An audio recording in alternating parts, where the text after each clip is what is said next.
All right. Good evening, ladies and gentlemen. Today we'll be bringing you the first edition for the weekend football on the football heritage. I have two distinguished guests with me, Mr. Ote Sai and Mr. Yaya Kone. First, we'll be looking at why is it that in recent time we don't have fair players no more in the world of football. Players like Roberto Baggio during those days, Ronaldinho during those days, Cristiano Ronaldo when he was young, Danielson from Brazil, JJ Okocha, so on. So, Mr. Otesai, I just want to hear your take. Why is it that now we don't see fair player in the world of football? First of all, I want to thank you for this kind of unique broadcast because these are the things that we need, most especially with the sport lovers. These are what we need to be able to express ourselves in a way that it can be unique, that the world can hear, and the other people who don't understand the game can be able to get some knowledge from all we that been in the game. First of all, I think when it comes to these kind of unique style of plays that used to bring beauty of the game, we will first of all like to. For me, I saw the dynamic coming in a sense that when Pep Guardiola started to coach Barcelona, is where I saw this style of play where there is no player. The last player that we ever saw on the pitch that was able to portray that was Newman Jr. And apart from Newman Jr., there is no other player because the style of plays now. All the coaches want to stick the Pep Guardiola style of play. This time, we don't even find a number 9 in a game. Every number 9 want to be a defensive midfielder at the same time as a striker. So for us to find this kind of game, it would take a little bit of time. And I think it's changed for now. For me, for my belief, it changed. We will not see this kind of play again because the coaches themselves are buy into this where when the player is not a kind of free-flow player on the pitch, they're going to chase you where you can press. Because before, when it comes to the games, we had the kind of players, Ronaldinho, JJ Okocha. The coach just used to give them the go-ahead. Look, you are on the pitch, give him the ball, let him be able to eliminate, call the opponent, because we know he alone can be able to get along with 2-3 players.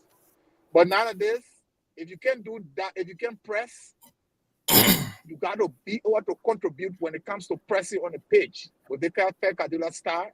I don't think we're going to see that style of football anymore because some of the good players, even like Venezia Junior, who's at least a little bit, I'm seeing a little bit of him doing that. But if he leaves Mandre, no other coach is going to take that. It's only right now because he with Mandre and Mandre seeing him as a star player. But when he leaves Mandre, all the coaches not going to take that because all the coaches got a unique or complete style of play now. The Pep Guardiola style. Pep Guardiola has changed the whole dynamic of football. I'm not disputing he's a very good coach. But when it comes to the style of football that we used to see, where bring the beauty of the game, I think Pep Guardiola has changed the whole dynamic of the football game. So I don't think, for my opinion, I don't think for right now we're going to see this kind of football anymore. We're not going to see that anymore. That is my take on it because the style of play from every coaches has changed. Every coaches want to possess, want to be the kind of coach that number 9 should be able to press, which of course we never used to see that. You don't have a complete number 10 player no more. Every number 10 is playing as a defensive midfielder at the same time playing as an offensive midfielder. So the style it just changed. I don't think we're going to see that anymore, from my opinion. But if anybody have another opinion that we see a light of something like that coming back to forefront, no, I'm not saying it for myself. So I would like to listen to my other brothers that are on the podcast to see how best to hear from them. Maybe I can gain a little knowledge to see how best I can gain to say, yes, this is coming to a forefront. I'm not seeing it from my end. So for now, I'd just like to give my brother the chance to see what so I can hear from him. Yeah, okay. Mr. Corner, you can answer the same question. Well, I want to say thank you so much for bringing us on your platform to discuss such unique topic about the footballing world. Excuse me. To buttress what my brother Otis said, modern day football is kind of different from 20 years back football. We saw we saw great guys with exceptional skills when they're on the football field. Um, we don't have to name them. We watched them playing a couple years back. You know, like what Otis saying, the game had changed significantly. The game had changed. Before, we used to see most of our points record becoming higher goal scorer, during those days because the wingers, the midfielders, their work was, to supply the attacker, make sure that he score goals all of the time. But nowadays we see wingers, we see winger winning golden boot in the Premier League. You know, we have seen it for the past couple of years.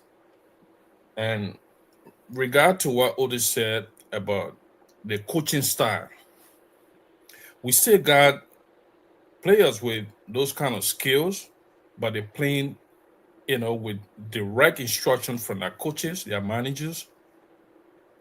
You got to play with this instruction.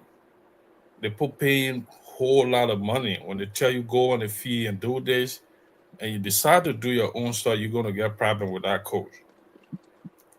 You're gonna get problem with that manager. Let's take for example the midfielder from Liverpool, the holding midfielder, uh, Ryan Gravenberg. He's a sensational footballer. You know, he got similar skills. If you really watch Liverpool style of playing, he goes to the defenders to receive the ball, and then when he play the ball to him, he doesn't get most of the holding midfielder. You see them they'll pass the defender back, but he has the ability to turn, and facing the attack and try to play the ball off from and move the ball off from. So those are flat skills that we're talking about. We look at Vanisha Junior that takes some players, but the game has changed significantly. People, players with those kind of skills, as soon as they get on the ball, you're going to see 2, 3 players coming towards you because they know the skill, the quality you got. So, several factors leading to us not seeing that kind of football that Ronaldinho, the light of Ronaldinho, Zidane, you know, Andre Pirlo, the kind of midfielder, the kind of sensational football they used to play with the ball, attack, do ball jogging and all this stuff. So the game changed. Their time they played the kind of game, and the manager they accepted it. But with the kind of manager we got these days, that's why like Uti was saying about Vanessa Gino. He said try to play the kind of game because the team he playing on and the kind of managers he playing under, Carlos Ancelotti, he's an old school manager. So he allowed players to do their own thing sometime. you know. So until then, and like Otis said, for us to go back to see the kind of player, the kind of style of play from that Ronaldinho, uh, Zidane, Andre Pirlo, the great guys used to play, is really, really going to be tough for us to see people playing that kind of game anymore. It's going to be hard because the footballing changed.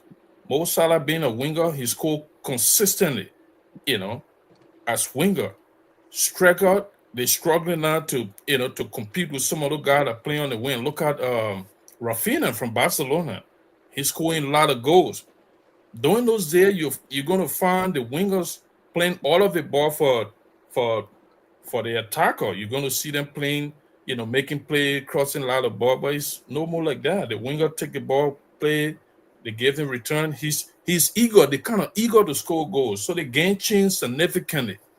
You know, it's almost like the rules that we got in the games today. The rules got impact to play on the style of playing as well. A lot of things change, a lot of rules change, and you're gonna be like that continuously. You know, they brought certain rules. The players don't like it, the fans don't like it, but we kind of adapt to it. We kind of adapt to it. That is why sometimes you're watching football game and you start to think about those great players that that used to take on players that used to do a whole lot of things with the ball when they're on the field. We kind of miss the kind of game.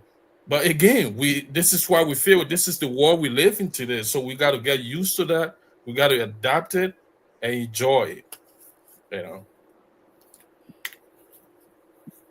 Thank you very much. I just want to give my opinion on the topic. For me, one of the things that really killing the game is start with the academy, because now the very academy, they teaching those kids on the academy about positioning. They are not giving them freedom no more to play football. It's all about creating space, all about tactics, and it's killing the game because players are not doing things like when we used to watch players like Roberto Baggio, that they would dribble 2, 3 men, the entire stadium would wake up to celebrate like a goal. Luis Figo, all those players, even the young Cristiano Ronaldo, because the academy, they are teaching the kids on the academy how to create space, get the ball, pass the ball. Do not try to beat the man with the football. And that is killing the game. And another person, Pep Guardiola, he's a fantastic coach, as Ote said, but the evolution, the tiki-taka, it is one of the reasons we don't see players like that no more. This is why if you watch Man City, Jack Grealish game is different. Going to City, he went to City just for the trophies. But his game is not suitable for Man City style of play. He's a player that like to take on defender. And when you play on a Pep, you have to pass the ball. If you don't pass the ball, you're going to find yourself on the bench. And this is killing the game. We just go to the game, we see game playing, team wins 4-0, 5-0. You don't really see things that we used to see from Zidane, things that we used to see when Brazil in the league, they put on Danielson, dribble 3, 4, 5 men. Nima, Austin JJ Okocha, one of the best to do it, one of the best fair player ever. But now we don't see it because the game now is all about tactics. And the sad thing is, almost every young coach, only few, almost every young coach want to copy Guardiola. And this is sad. You cannot have one way of playing. You go watch your game, every team want to play possession-based football. Why some of the teams are playing with a counter-attack system? Everybody want to play possession-based football now. So now the joy in the game is almost gone. And I think unless another successful coach comes with another style of play that will be enjoyable, that will give players the freedom to take on defenders. So, Otis, I want to come in. I want to come in a little bit. I know both of you talk about Pep Guardiola. I look at it from different perspective. The fact of the matter, you did mention about Grealish. You did mention about Cristiano Ronaldo. We all know the young Cristiano Ronaldo, when he went to Manchester United, he was a sensational footballer. He came in with natural skill. that take some players that do ball juggling, that do so many things with the ball. But we saw Ronaldo when he was leaving Manchester United to go to um, Real Madrid. I did mention about Winger becoming a top scorer. Now, his game plan started changing when he started scoring more goals. Try to become the highest scorer, try to win Golden Boot. He went to Real Madrid. Real Madrid didn't have Pep Guardiola. We had uh, we had other coaches that he played under with Real Madrid. And Ronaldo game changed completely when he went to Madrid. He was not juggling ball anymore. He used to use his pace to take on players. He did some dribbling, but from his young age at the time and to the time he went to Real Madrid, he game changed completely. Up to up to the time he won, he started winning Ballon d'Or and whole lot of stuff. You know, Grealish, you talk about him. Grealish played for Aston Villa. We saw the kind of skill that he had. He was one of the players in the Premier League. When he's on the ball, it's very difficult to take the ball from him.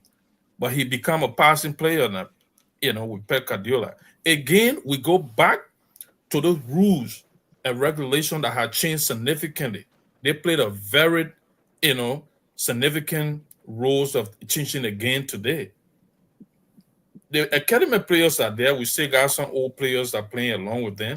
Like you said, they change the rule, and then the academy too come up with different strategy to suit, to suit the kind of rules that we got these days.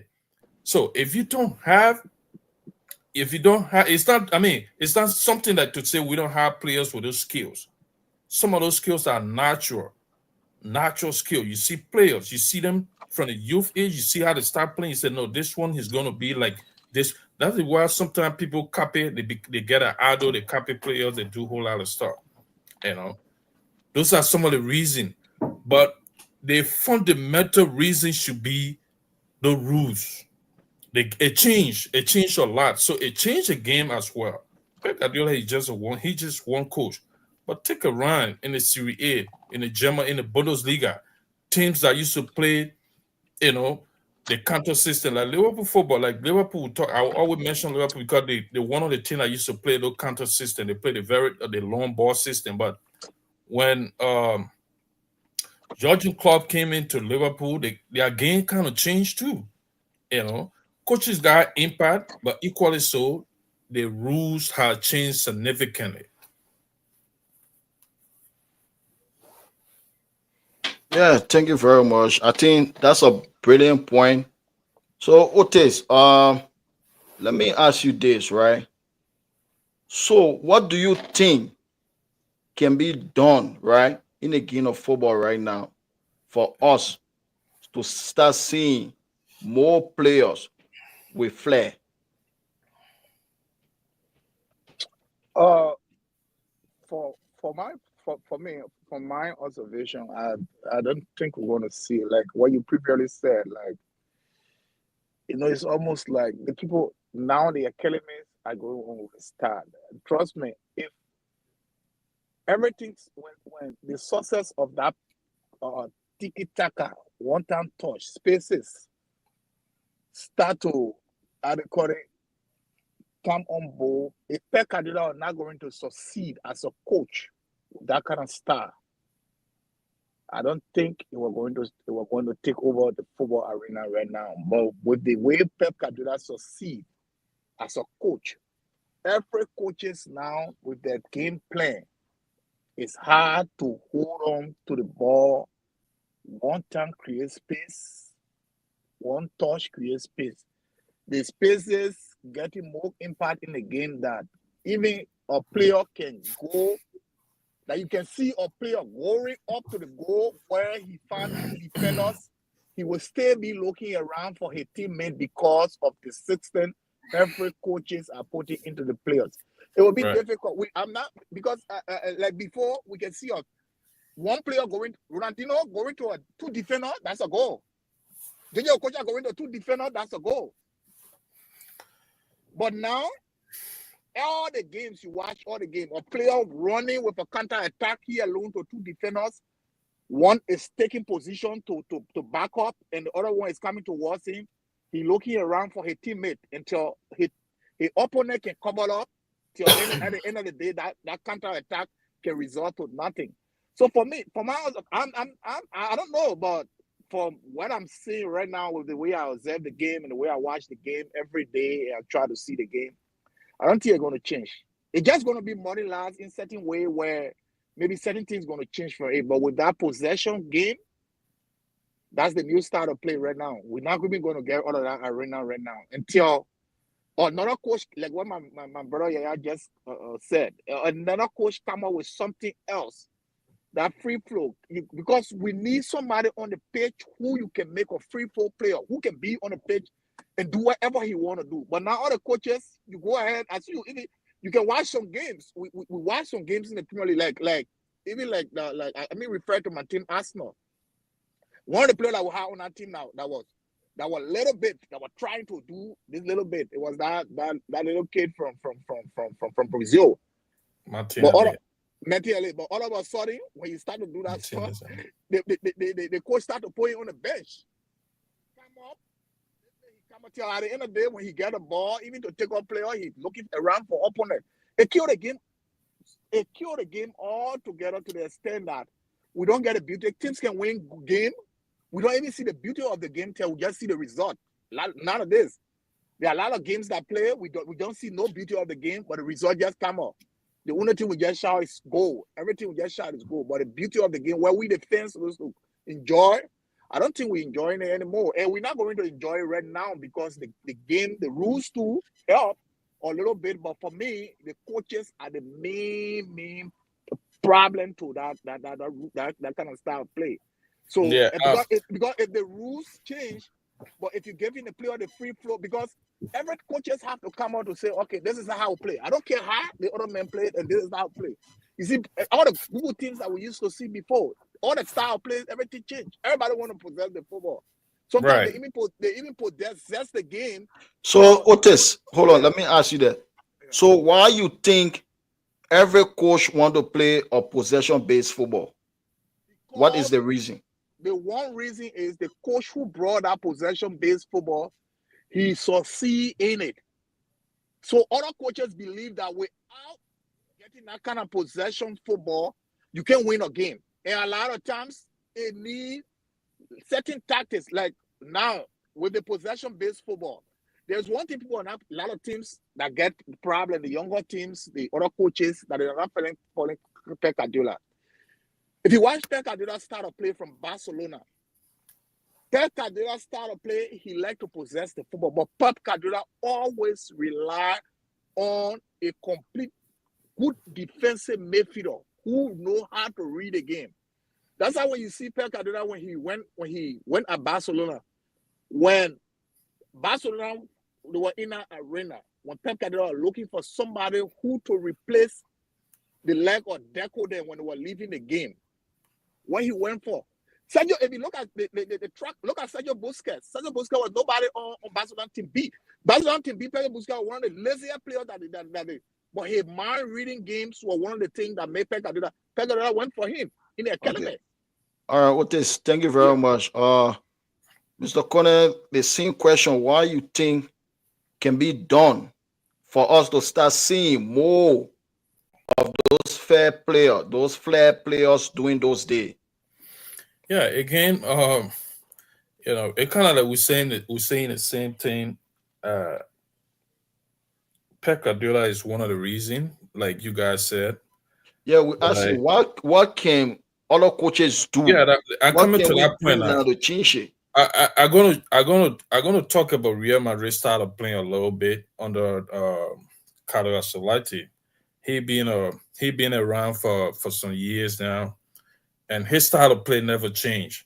We look at Real Madrid's style of playing.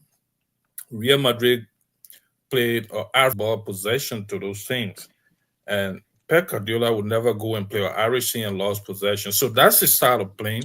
We still got coaches around that believe in that system that they using on some of those things and they getting results.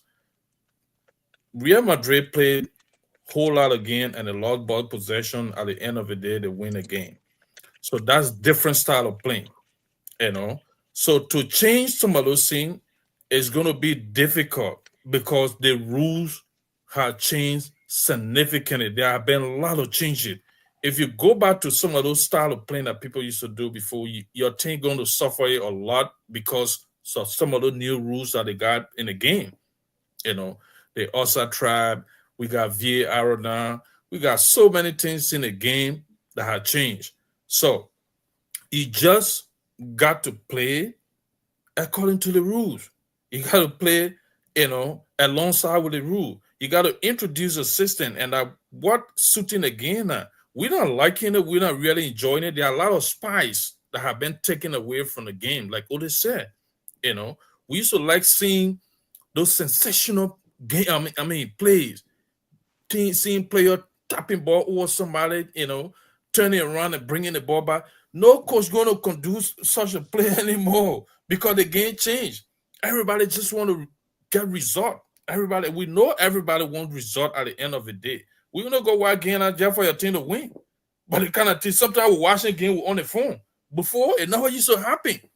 You want to get every single action of that game. You want to get those things in, to live in your brain when you go home and say, yeah, look at that play, look at the team did. But those things aren't happening anymore because we just go and see the same thing happening every day. Somebody just stay in one position and pass the ball.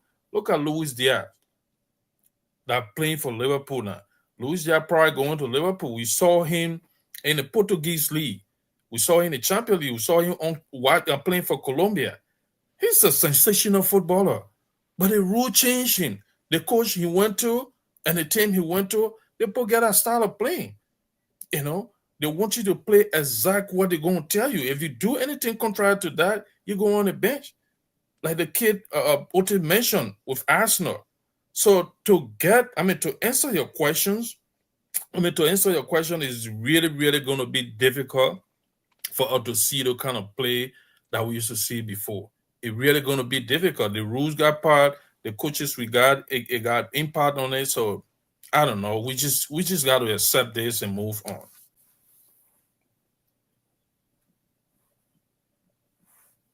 Thank you very much. And we'll let it go to the second segment of this program. That is Otis. We are looking at the Premier League race right now at this stage of the season, the Premiership race. So I want to ask you, first of all, before I do that, let me see whether I can show the Premier League table.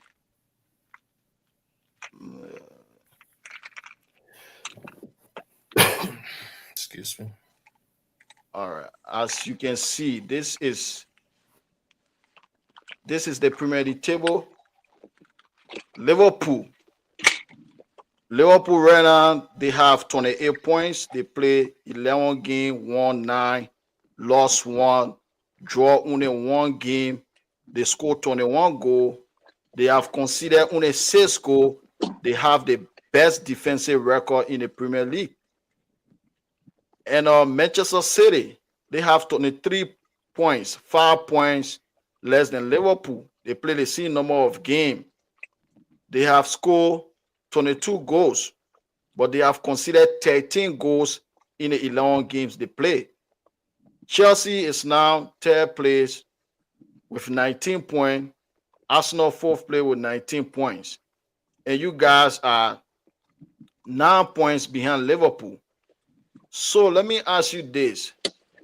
What is your take in a Premier League title race at this stage of the season? I do agree. Yeah, thank you. First of all, thank you. The race, for me, the race is anyway. We for right now, we just want to, but I think it's stay young. Though no team have come from how to call it 9 points behind.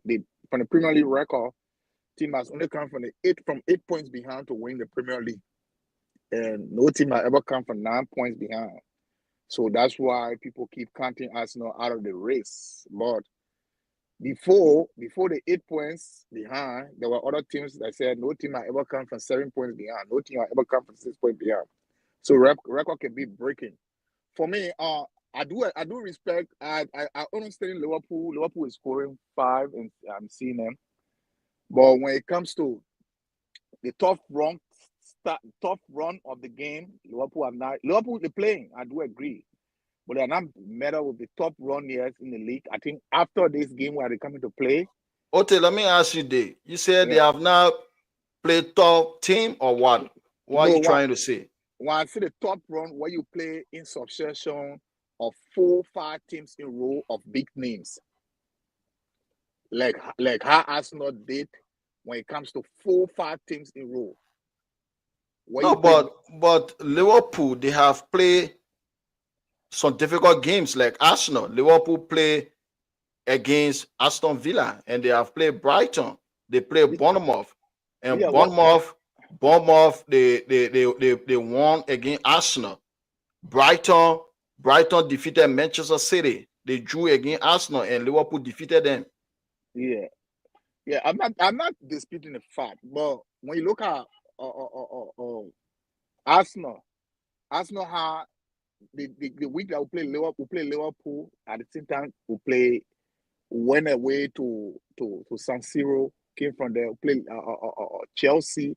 I'm talking about the kind of run. I'm not disputing all the teams in the Premier League are good. Now there are a few younger teams in the Premier League like Bournemouth, like Adekore, or the teams that Liverpool beat. They are these are the teams that are giving tough time to the bigger ones in the league. But until then, and some of the effect on the team is injury. So you can see whether the team is good when the team start to get 1 or 2 injury on the starting team. Yeah, but I think Liverpool they have some injuries. Their goalkeeper is out and their main number 9 is also out. So I think they have some significant injury in their team. So what do you think Arsenal is struggling at this And stage of the season? Arsenal bounce back.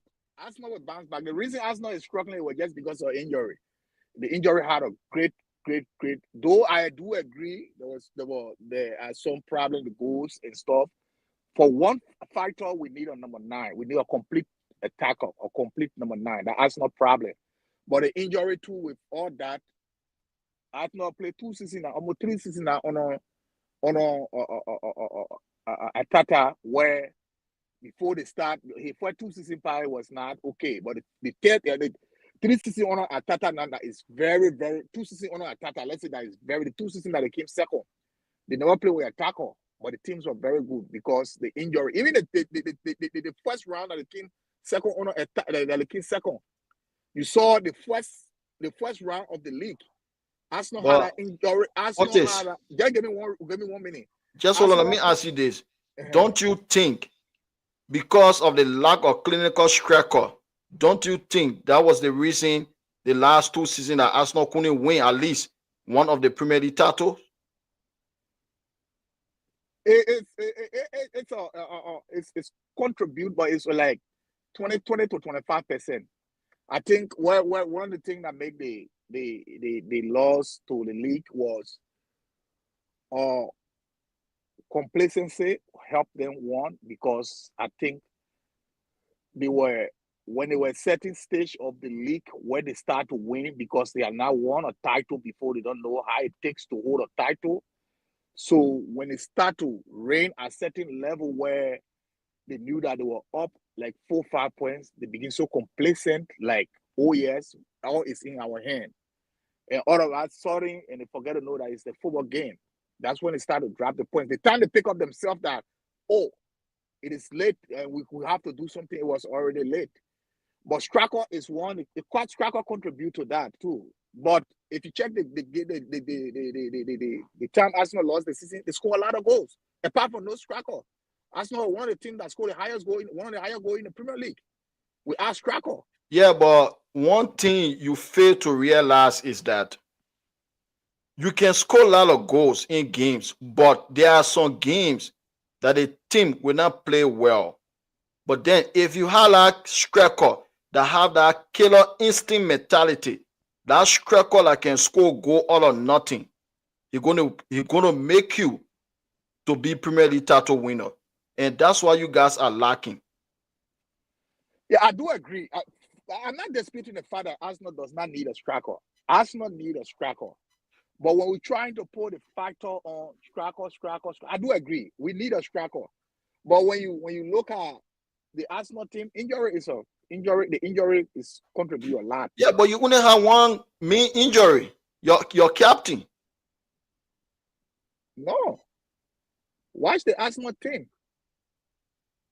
From the starting team, which one?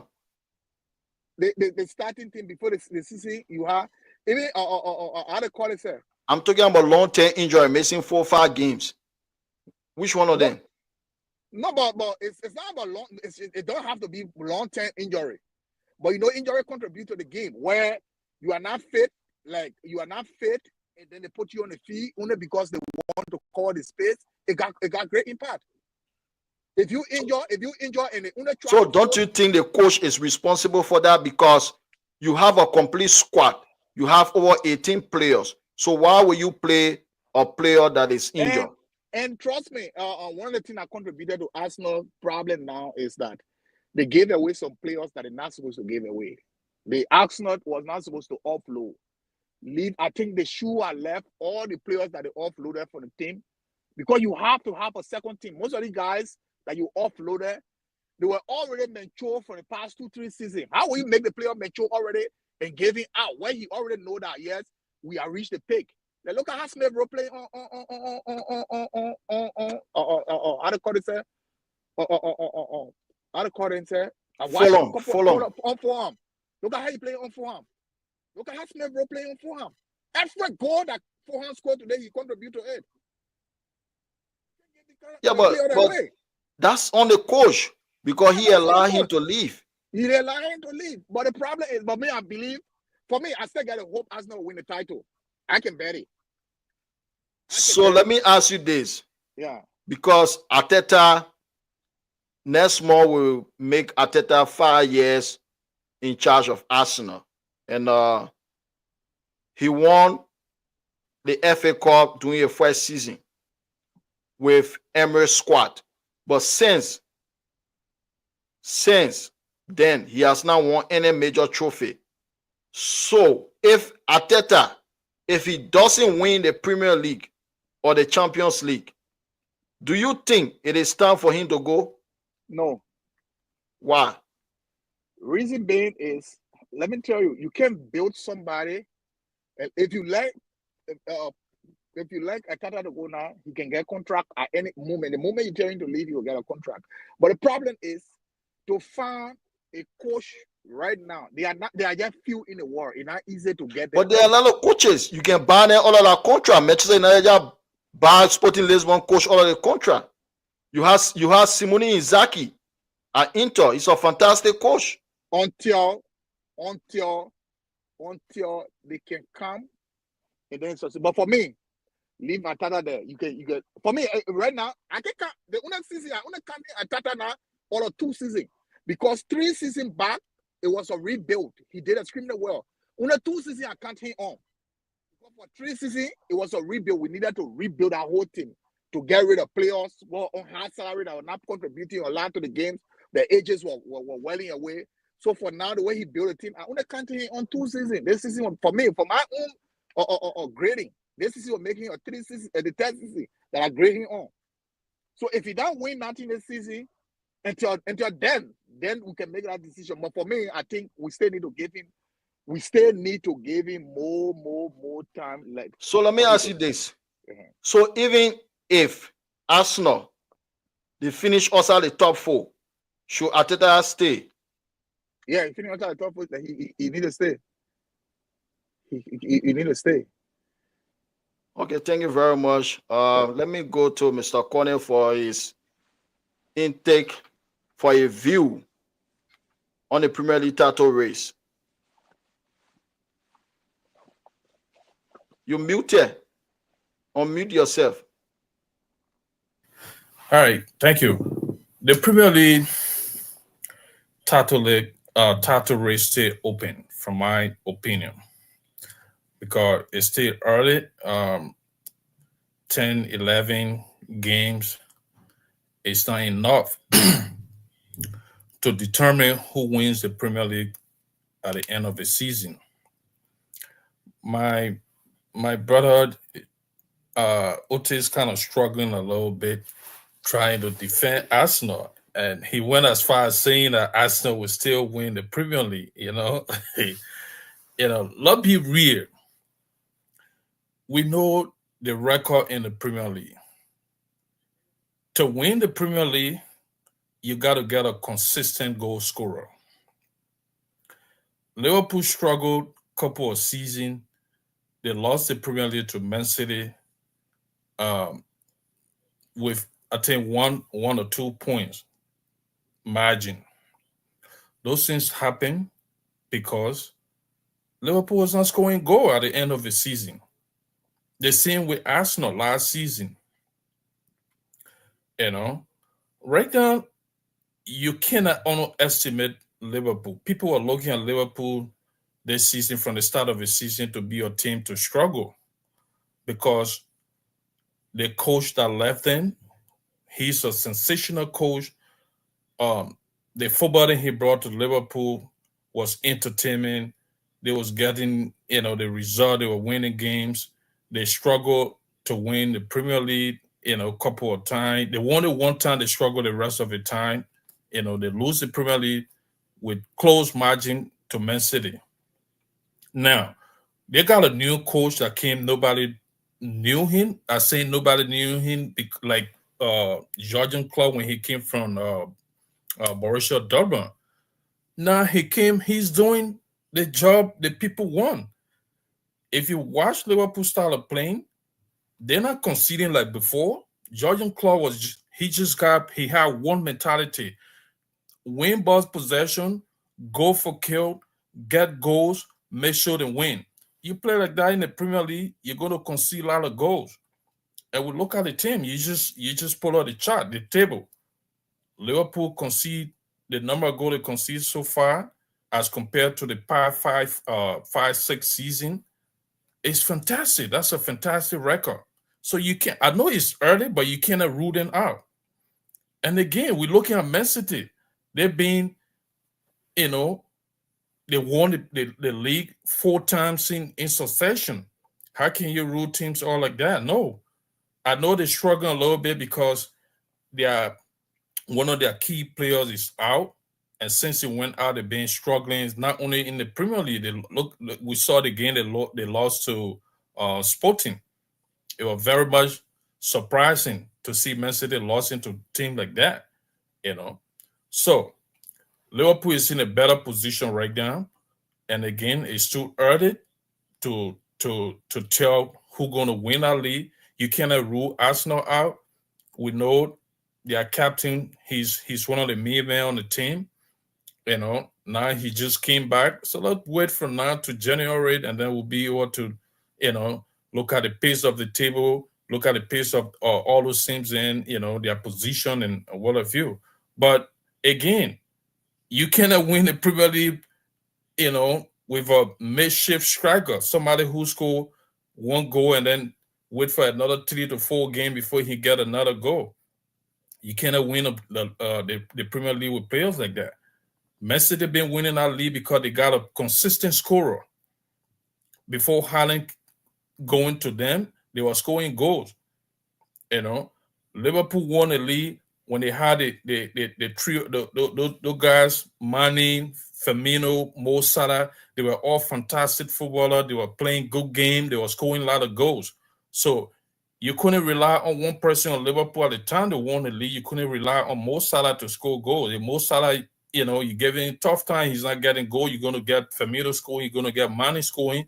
And you got Midfielder scoring some goals for them. As compared to this season, they got Mo Salah. He's in a fantastic form again. He's scoring goals. So it helping them. It's just a clear indication. If you don't have a good goal scorer, if you don't have a striker, or if you don't have a player that's scoring consistently for your team, you're going to struggle in the league. You're going to struggle. Mo Salah is scoring. Luis has scored a couple of goals. Kakpo is scoring as well. We know that their point struggle. Jota is injured. Nunes coming in. They're playing a very, very good game at the moment. They're defending well. They're not conceding goal. They're controlling games. They're winning. They're winning games. So you cannot rule them out. Ote said, I heard my brother saying that Liverpool haven't played a tough side. No, they already played a couple of tough games. They had a game with Bayern Leverkusen. We all know the record Bayern Leverkusen from last season. They played Chelsea. They played Arsenal. They played Manchester United. I know Manchester United is not up to the task right now at the time Liverpool played them, but every time Manchester United are going to play Liverpool is complete different game because the rivalry been there for so long. So let me The ask you rivalry what. been there for so long, so there's no way you can rule. Or you can come out to say Liverpool haven't played a tough side as compared to Arsenal.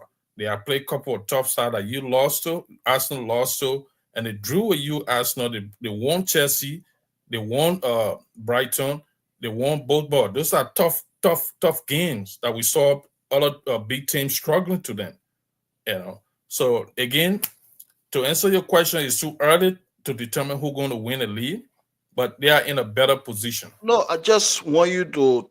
We know you're not saying that this team going to win, but what do you think the team that is the favorite right now at this stage of the season?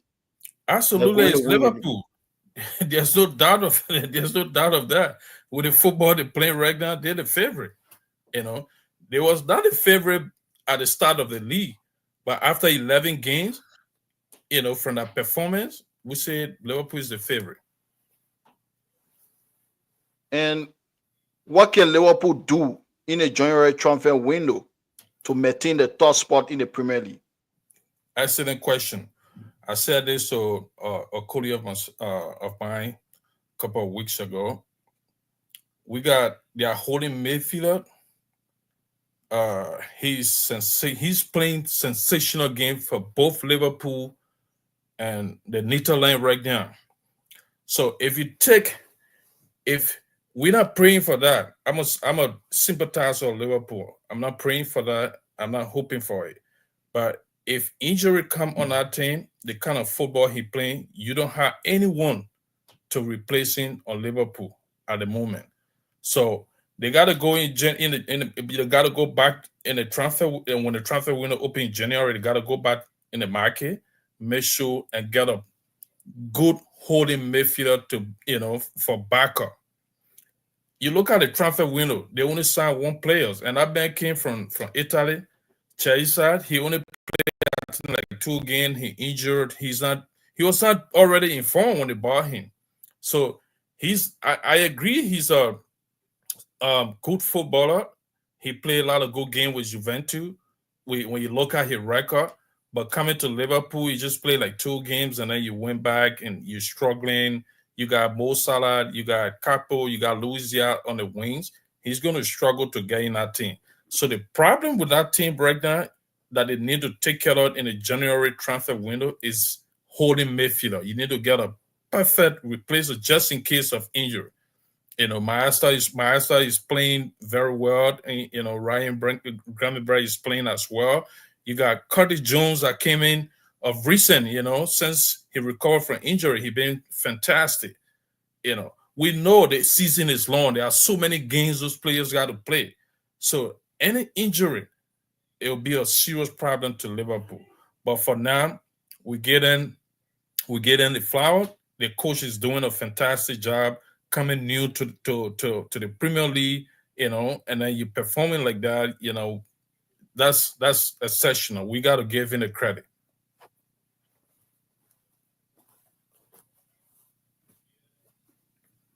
You kind of mute. Looking at Manchester City right now, they are struggling.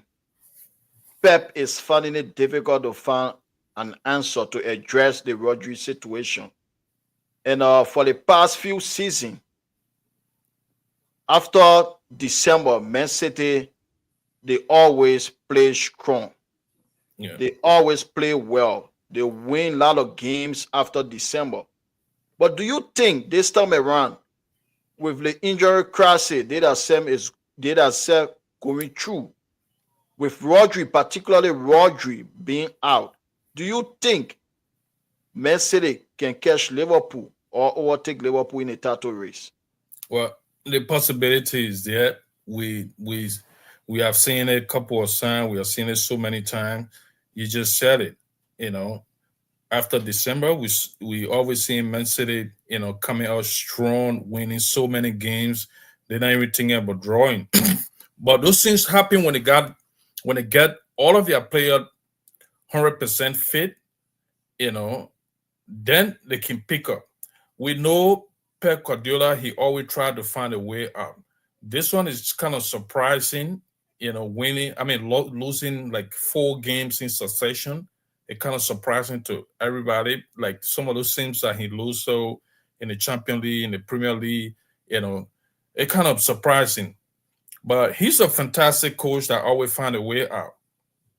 For the players that are injured, I don't know when he's going to be back. It's going to affect Man City significantly this season. If they're going to catch Liverpool, like I said, it's too early. It's too early to determine or to say this team are the favorite. They're going to win a league. They're going to win at the end of the season. You don't know what's going to happen along the way. Injury come out, suspension, and tough. When player is suspended for a tough match, you got a tough match coming out, and then the player is suspended. Let's say he's missing a 2 game with red card and all this stuff. It play impact, you know, like Van Dijk on Liverpool when he's suspended or he's injured. It happened a couple of seasons when he went out for the whole season. We saw the result of that, you know. So those are factors that can change, the pace of a team in the league, So I know Pep Guardiola going to go in general market try in the transfer window to try to get a players, to strengthen his midfield because that's the problem right now. If you watch Man City playing, they struggle to defend with the kind of style Rodri, with the kind of role he play on our team. You don't have nobody to replace him right now. It happened when you have Fernandinho. He had Fernandinho playing that same role. So he replaced Fernandinho with Rodri. Now Rodri is out for a long period of time. From now to January, we don't know what's going to happen. If you continue, dropping points from now to the transfer window, it's going to be tough for Man City. Until Liverpool can shift their form, maybe they start dropping points as well, then anything can happen after January transfer. But it's really difficult. It's a difficult moment for Man City. We're seeing it. Everybody's seeing it. The result proved that. I hope it stay that way for some time. I hope it stay that way. Because I'm a sympathizer of Liverpool. I don't want to see Man City winning the league. After winning the league like 4 times in succession, it make the Premier League so hard to me. I'm like, what's going on with all those teams that are in the Premier League? How can you sit there for one team to keep winning the league over and over? I was really unhappy when they won the last season. No good football fan will be happy of it. You might be Man City, Man United, Arsenal. I saw Man United fan, praying for Arsenal to win the league because you don't want to make the league a family. One person just winning over and over. Then we said it to other league when the Bundesliga was dominated by Bayern Munich. Paris Saint-Germain dominated the French league. We say, oh, it's a family. So now the Premier League is turning to family. So we got to really, really pray for those things that in good shape right now to remain up there. Arsenal, Chelsea is coming too. Arsenal, Liverpool, Chelsea. They are all contender. We seeing Man United just got rid of their coach. They're coming, new coach is coming. Who knows what's going to happen from now to January? The points margin is not far, so anybody can come and jump in the top 4. The possibility is there for Man United to come and jump in the top 4. Chelsea is already there fighting. We know Spurs is struggling a little bit. We're seeing Aston Villa, around there too. So it's a open season. It's an open season Yeah, with the current situation with Man City. Anybody can jump in that top four and be part of the Premier League yeah. continue. As you can see the table, right? Manchester United is 13th place with Right. 15 points. And the point difference from 13th place to first place, or excuse me, third place, Chelsea have 19 points, just 4 points That's four different. points margin. Yep. 4 points from 13th Yep. place all the way to third place. So anything is possible. Thank you very much. But let me just give my view on the title race, since even though I have no fish to fry in the title race, but preferably as a Manchester United fan, Liverpool is the biggest rival. Manchester United biggest rival is Liverpool. And no Man U fan, any Man U fan that knows about the rivalry between Liverpool and Manchester United will never support Liverpool to win the Premier League, no matter what. Yep. And so Liverpool, we don't want them to win, but right now, in my opinion, if their players, if they stay fit, especially Van Dijk and Mo Salah, because Salah, he's clinical, he's a prolific goal scorer. He Yeah. doesn't need a lot of chances to score. He's a player who can score goals all or nothing. He can be missing the entire game. All of a sudden, he come up with a goal. So if he is fit the entire season, Van Dijk is fit, and they try to earn one or two in the January transfer window, they are the favorite to win the league. Looking at Man City, the three teams that are competing, Liverpool, Man City, Arsenal, every Man United fan almost all, despite the history between Manchester United and Arsenal. But if we're counting our rival, they are not our main rival. So every Manchester United fan that knows about the rivalry want Arsenal to win the Premier League. But it is very difficult, almost impossible for them to win. Because if you look at Arsenal team, Arsenal don't have a prolific goal scorer. They don't have a point striker. They don't have somebody like Mo Salah. They don't have somebody like Erling Haaland. And this is the reason why they are struggling this season. This is the main reason. I know Odegaard was out, the captain. He's one of the best players on the team. But Arsenal, they are not scoring. And the lack of creativity in the midfield is also not helping. If you look at the attack of Arsenal, they have Kai Havertz as the main striker. This guy, he has never scored even 16 Premier League goals, 16 league goals in your career. How can you depend on somebody who is not going to get you 20 goals to win the Premier League? And another person, Gabriel Jesus. This guy, he's not a goal scorer. He's not going to get you 15 Premier League goals.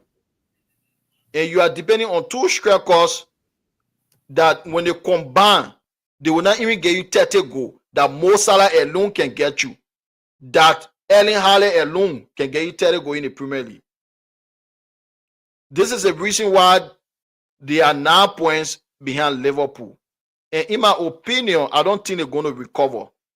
Because looking at that team and how stubborn Arteta is, they are not going to buy a striker in the January transfer window.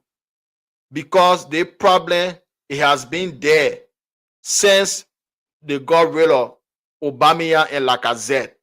This problem been on the team. They have not replaced Aubameyang or Lacazette. And it will be difficult for them to recover from that. And their coach is stumbled. He will never ever sign another striker in the January transfer window. Because why? He wants for Kai Havertz to work. For him to work as a striker. Instead of them signing striker in the transfer window, they went and signed a defender, number 3, that is likely to be on the bench for most of the season, Calafiori. Because you had Timber is better than him, in my opinion, as a number 3. So he's like a backup to Timber. And you sign Raheem Sterling on loan, who's going to sit the entire season on the bench. They should have used that time to sign a prolific striker to help them, for them to challenge for the Premier League title. And this is the reason why I say Arsenal will not win the Premier League. Even though among the 3 teams, I want them to win as a Manchester United fan. Because if Liverpool, if they win the Premier League, they will have 20 titles. And they will equal Manchester United record. And Manchester City, if they win 5 Premier League titles in a row, that will be a disgrace to the Premier League. And for City, I think they're going to struggle this season. Because without Rodri, the stats are there. Manchester City with and without Rodri. With Rodri, they win over 70% of their games. Without Rodri, they win less than 55% of their games. So, and you can see it is glaring. They have lost 4 games in a row. First time in Pep Guardiola history for him to lose 4 games in a row. First time since 2006 for Manchester City to lose 4 games in a row. And without Rodri, there's no balance in that City squad. This is why whenever any team that Man City is playing, when they start to press Man City always collapse. You saw how they collapsed against Sporting Lisbon. The first 5 minutes of the second half, Sporting Lisbon scored 2 goals to take the lead. Second half against Brighton, they collapsed because of the high press from Brighton. And when you look at their team too, one of the problems they have that Pep Guardiola didn't address, Riyad Mahrez, this guy was getting at least 13, 15 goals in the Premier League every season. Raheem Sterling was getting close to 20 goals every season. Those 2 wingers, they were contributing. So even the striker doesn't score, they will score. But now, if you look at the 2 wingers that they have, they are starting wingers. Silvino, he has 0 Premier League goal this season. He's not contributing. His end product is awful. He's good on the ball. If you're watching the eye test, he's good. But end product, putting in good crosses to score goal, he's not good. The same as Jeremy Doku. Doku is a fantastic player, but he's not getting a lot of goals like what Riyad Mahrez and Raheem Sterling, what they were getting. And he didn't address that. So this is one of the reasons, like Erling Haaland, he has scored over 60% of Man City Premier League goal. Over 60% of their goals this season scored by one man. So whenever he scores only 1 goal or he doesn't score, City find it difficult to win game. So this is one of the reasons I think if he doesn't address it in January, the way Liverpool, the way they are playing, they might run away with the Premier League title. And Otis,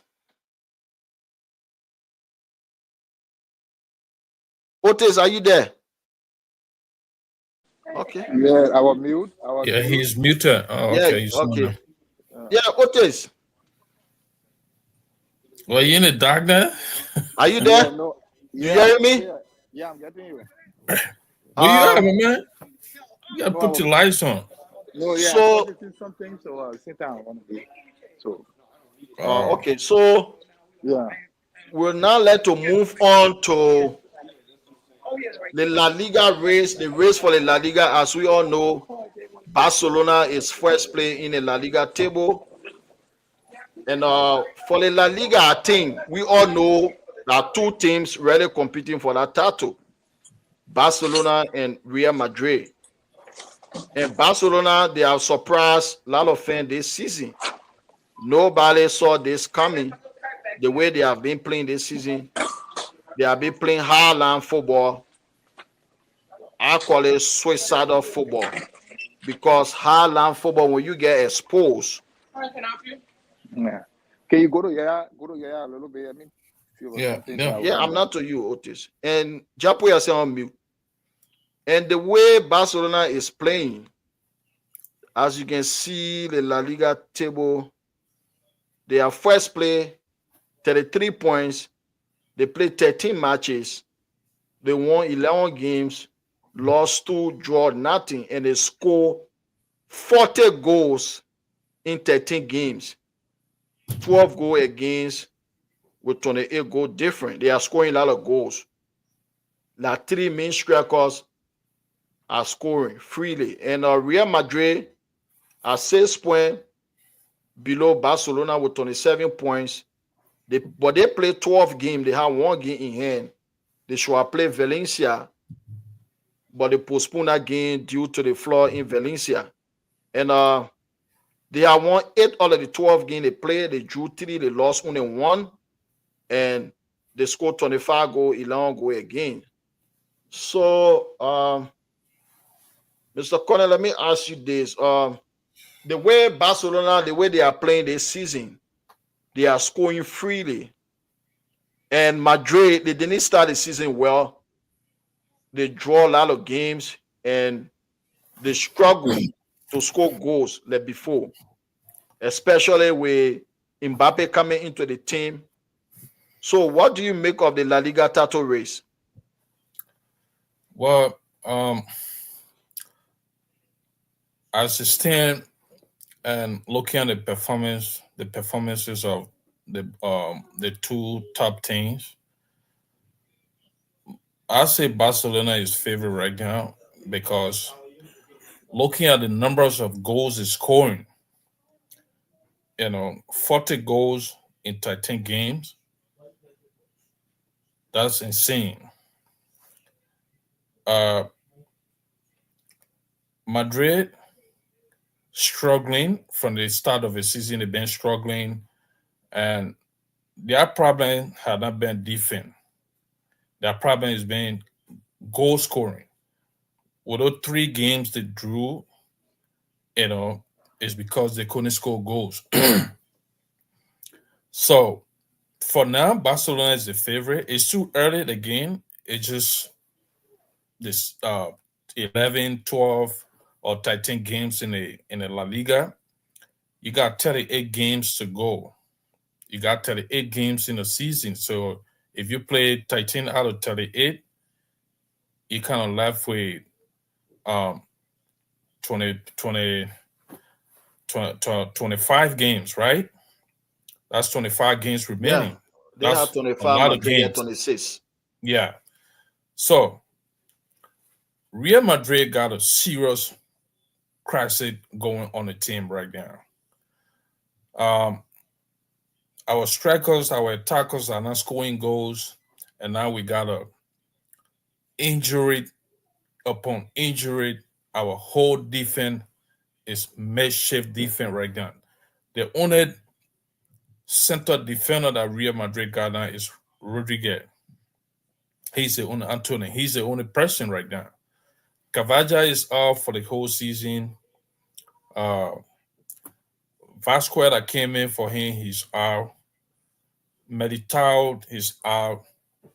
Chamini that used to play there sometime, he's out. You know, you got from now to January, that's a long way to go. You got so many games in between. I know they're going to take Christmas break, but you got a couple of games in between uh, that you need to play before getting to the transfer window. So it's a tough one for Madrid. It's a tough season for Madrid. Barcelona is in a fantastic form. They're scoring goals.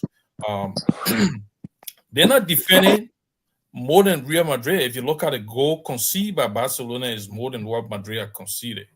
You know, but like I said, we said the same thing we're discussing in the Premier League. You got to score goals to win leagues. You can't go to, you can't go play 38 games and you want to rely on 1-0 win, 1-1 or 2-1. No, you got to get a goal scorer that will score. You got to get 2, 3 players that are scoring over 20 goals. Then you say you're heading somewhere. Bappy's struggling to score. He's struggling to adapt. And I think the problem with him, you know, he trying to impress so quickly. And Madrid is a big team. No matter what you did with Paris Saint-Germain, if you come to Madrid, it's a whole different game. Especially you came where we had the lad of Vinicius Junior. He's a main man on the team. He had carried the team for so many years, you know. He had won two Champions League. He won the La Liga as well. Julie Bellingham came last season when Benzema left. He was sensational. He became the top scorer on the team, you know. So Mbappe, you coming to Real Madrid, you're trying to adapt, you know, you gotta relax. You gotta slow down. You're a fantastic player. You're young, you got the energy, you got the skill, you got the ability to score. But I think he's kind of answered a little bit. He kind of So answered. That's why you know he found it difficult to score goals because he's not relaxed. We know Bappy what he can do when he relaxed from Paris Saint Germain. So you got to take the pressure off you by relaxing. They give you the benefit of the doubt. The people love you. So just play, just chill and play. Play your normal game. I know there have been a shift in his position. He's kind of used to playing from the left side, coming in. You find it easier to score goal. But sometimes when Madrid is playing, you see he moved there. But yet and still, he found it difficult to convert the balls into the net. You know, yet and still, sometimes he and Vanicia, they kind of shift wing. Vanicia go in the middle, and then he come in on the left side. But he still found it difficult to finish. He still found it difficult. You know, so Barcelona for now, when you look at the point margin with outstanding game, a 6 point margin. Madrid got an outstanding match. It's too early for that. But with the way Barcelona is playing, the kind of goals they're scoring, they continue their form like that, they're going to be the next La Liga champion. so first of all, let me welcome my brother Gian Wood to the podcast. Welcome, brother. So let me ask you this. What do you think the coach of Real Madrid, Carlo Ancelotti, what can he do to change Madrid season around? The first thing, they got to go in the January when the market is open. They got to go in the market to try to get a backup defender. You know, Madrid problem is not only scoring goals. They're also struggling with that creativity in the midfield since Tony Cruz departed. They haven't found the rightful person to replace Tony Cruz that gave those killer passes that we used to seeing for the past couple of years. We saw it games after games, games after games. We saw Tony Cruz what he did, you know. So he leaving Real Madrid. Luka Modric is different kind of player. We see Luka Modric, the kind of style he played is different from what Tony Cruz do. When game is tough, he gave those passes that kind of go around the entire defense and that result to goal. We saw it in the Champions League last season, you know. So it's not only goal scoring, we also struggling to create those chances. Sometimes the chances come and we're not finishing them. I agree we're not scoring those goals as well because we know the kind of quality of players that Madrid got up front. Mbappe, Vinicius Junior, Bellingham, and Rodrigo. Those players are players that can change game. They can use individual skills to get goals. So until they can find their footing, until that can happen, Madrid still going to struggle. So to answer your question, Carlo Ancelotti, he already got defensive crisis. He got to go in the market, try to get a couple of players, to fit because you don't want to start conceding goals while you're not scoring. If that start happening, it's over for Madrid. Madrid season will be over. So you got to work. You got to work and bring players in. The first thing before getting to January, you got to work with the players that we got. I know they already got one central defender from the academy. He's on the team right now. I saw his first game. He was excellent in that game when Militao went out. But how can you rely on a kid, with no experience? He's just coming into the La Liga. You got so many tough games ahead. This is just the beginning of the season, Uh, So I want to believe too. I want to believe too. Carlo Ancelotti, he could change Madrid a little bit. Now Rodrigo is out; he's injured. You can look at uh, the same kind of system you played last season. Give Bapi the chance 2-3 games to play him on the left side. Bring Vanicio in the middle, and then uh, uh, Bellingham played from the right side. They played a couple of games of that last season, and they were fantastic. Give them result, because other people saying you got to give Mbappe the left wing, and you can't do that to Vanessa Junior. But the coach being the manager, he can use the ingenuity, try to convince those players. So we want result, we want a better shape for the team. So let's shift the team a little bit and see what kind of result they're going to bring. They try to do in a game. I see them doing it in a couple of games, but most of the time you find Vanessa. And most of the time, you find sometimes two of them in the same position, and the middle part is open.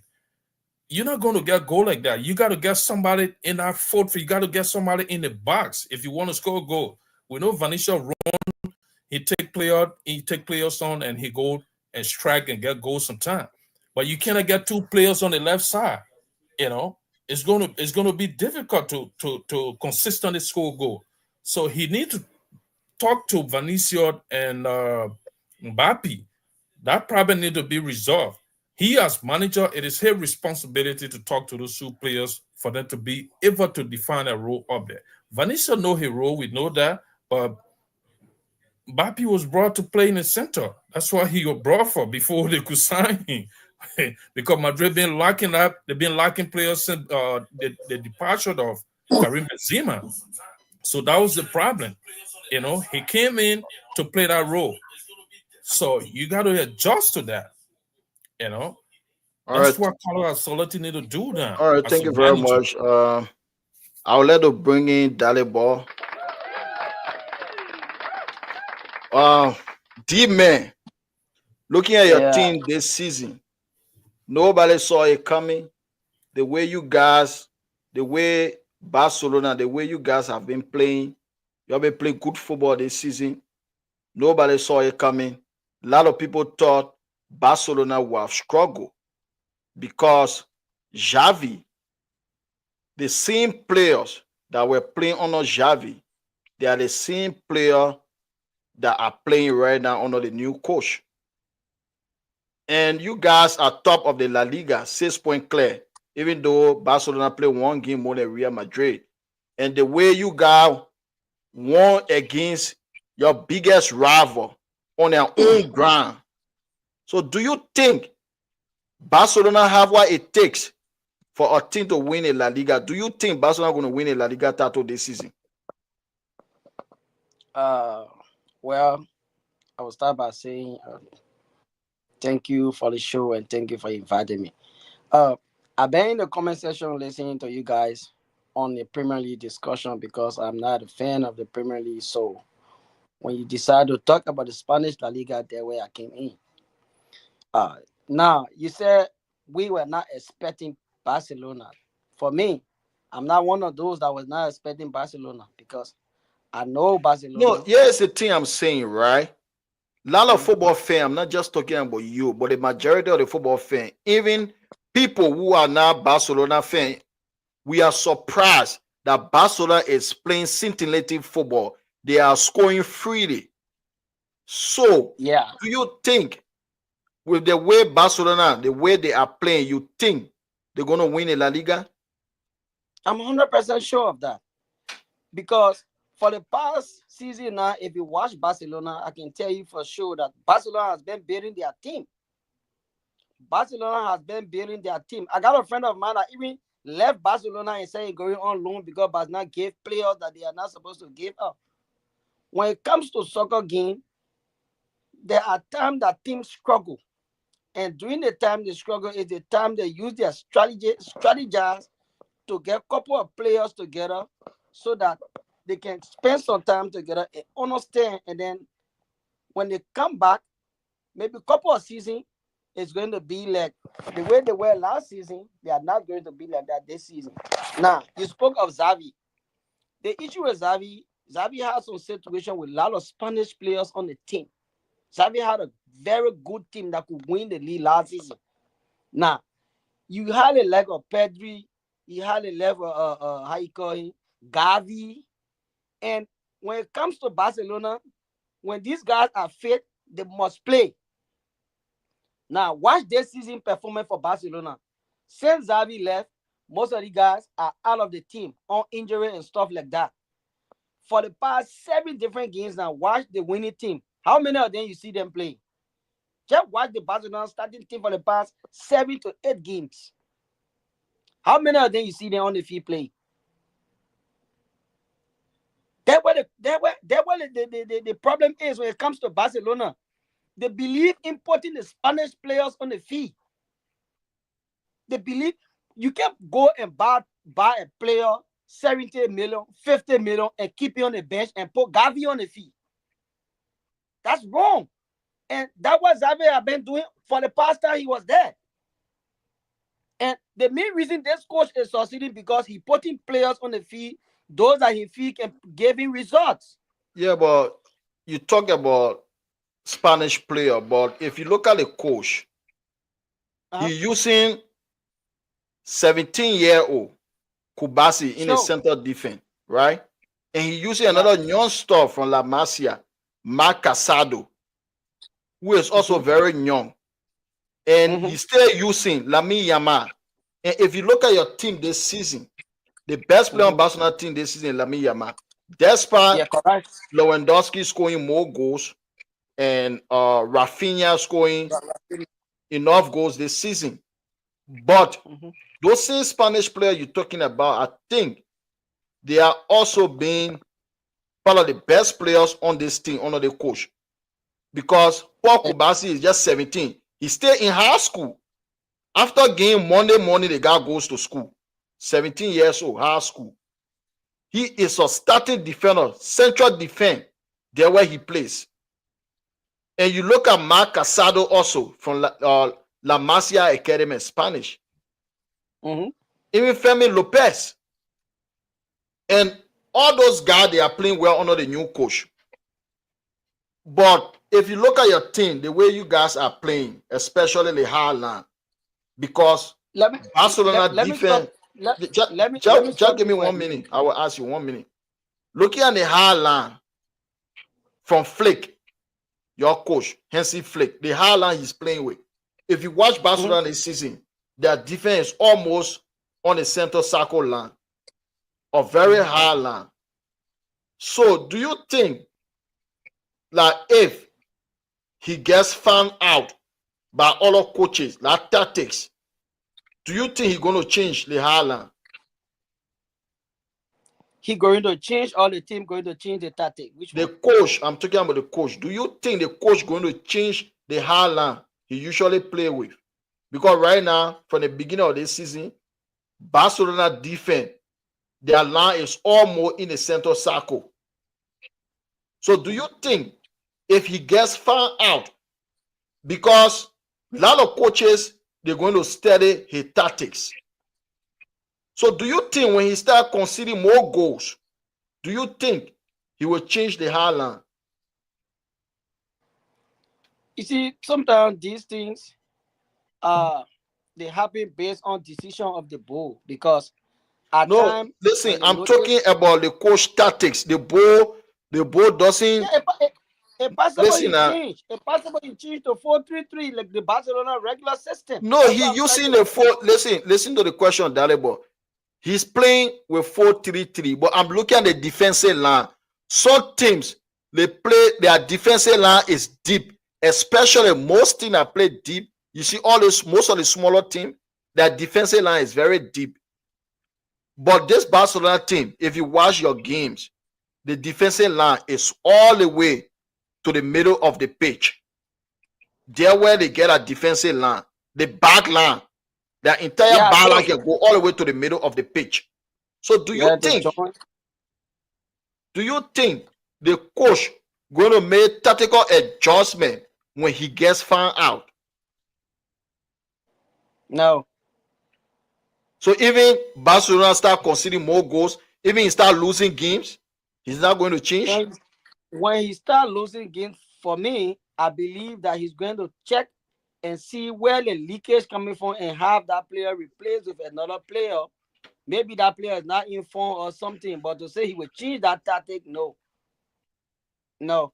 No, I think the it's a winning system tactic. is not about player. It doesn't matter who plays right now in the Barcelona defense. But the defensive line is way up the pitch. That's what I'm talking about. If you look at Barcelona Yeah, defensive line, he's going to maintain that pace. even he start to lose game. He's going to maintain that pace. I'm sure of it. Okay. But let me just give my view, right, on the race for the La Liga. It's early It's too because early. what That's why it's I was too saying. early to call right now. Mhm. Barcelona, they started the season well. I didn't expect Barcelona to start like this, especially with a lot of young. They have a lot of young players in that squad. A lot of players they are still developing. And if you look at their starting lineup, with Kubasi, who's 17 years old, he still go to school. With Lamine Yama, who's 17, he still has homework to do. And they are Yama is the best player on this team, and he's playing well. They are scoring freely for now. But yet, despite Madrid struggle, if they win their outstanding game, they will only be 3 points behind Barcelona. And Sure. if Madrid can go into the January transfer window and get few defenders as a cover up for players that are injured, and Ancelotti can sort his attack out. Because if you look at the attack, it's not balanced. The midfield is not balanced. He didn't replace Tony Kroos in the middle of the pack because Kroos was the one who was dictating play in the middle of the pack. He dictated the tempo of the game. He used to slow down the game when pressure is on Madrid. He will slow down the game. So, if Ancelotti, if he can get another midfielder to replace Tony Kroos, and looking at Kylian Mbappe, Mbappe's favorite position on the pitch is the left side, and there where Vini Jr. is playing. And Mbappe, he has big ego. He wanted this team to be his team. But surprisingly, everybody in the world of football knows that Real Madrid team is Vini Jr. team. So Mbappe is finding it difficult after being the number one at Paris Saint-Germain for so many years. So right now he's the number two to Vini Jr. And when you look at the attack last season, right? Most of the game they play Jude Bellingham as false nine. And he's a pressing machine. Rodrigo is also a pressing machine. So they could accommodate Vini Jr., who doesn't press. So you have two guys who started the press from the front, and there where the press start from the front players. But now you have two players that are walking most of the time, Vini and Kylian. So this is why the attack is finding it difficult. Madrid is finding it difficult to control games because why the pressing starts at the front. Vini, he's not good at pressing. Kylian is not good at pressing. But unlike last season, where they had Jude Bellingham pressing from the front and Rodrigo also pressing from the front. So I think Madrid can stay calm. They can still win the league if Ancelotti can address those problems. But for now, the way Barcelona, the way they are playing, they are the favorite for now. But they are not clear favorite. The reason I say this is, if you look at the team, the way they are playing, that high line, if the coach doesn't make tactical adjustment, that high line, it is an accident waiting to occur. Because if you get found out with that high line, you could lose heavily to a brilliant counter-attacking team with fast player at the up front. If that team, like if Barcelona meet Liverpool in the Champions League, it's gonna be a very difficult game. Because if you play like high line with your entire back line in the middle of the pitch, again, people like Darwin Nunes, Diaz, and Mo Salah is suicidal. But I think he's a good coach. He's better than Xavi. He's a good coach.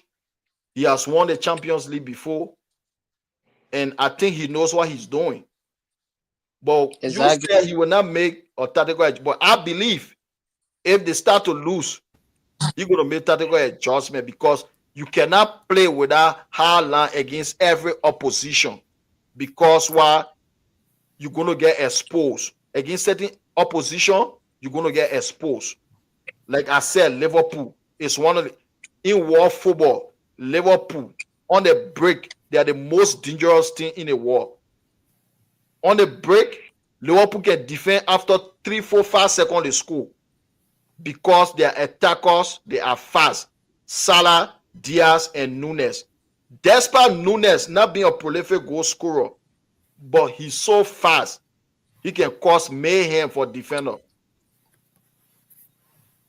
So, but I think anybody can still win the La Liga between between Real Madrid and Barcelona. Yeah, But just to buttress what Musa was saying, or just to come in a little bit what the question you asked Junior Wall about Barcelona playing with a very high line defense, and when they get us, when they get caught up with a very aggressive forward. We saw the game against Osasuna where they conceded 4 goals. It was a similar situation, when they lost to Osasuna 4-2. They started the game with that very high line, and then they conceded the first, the second. They tried to drop it instead of the middle of the park. They kind of brought a high line close to the 18-yard area because they realized that going forward and with the high line, and they had guys that got pissed on Osasuna, and they are informed team. So it's obvious if you kind of concede too many goals with that high line, you lost like 2 or 3 games in a row. You got to go back in your closet to see what you're going to do to address the situation. And if it calls for you to change that high line defense, to another team, you got to do it because at the end of the day, when the pressure get on the coach, you start losing again, the people won't resort. You got to change that. So it's obvious. We saw coaches that came up with some system, it wasn't working. They tried to be stubborn with it, but at the end of the day, you got to go back and change it because you want a result. You want better result. So it's obvious when it's tough, you're conceding, your system is not working no more. You got to go back and come up with something different. You know.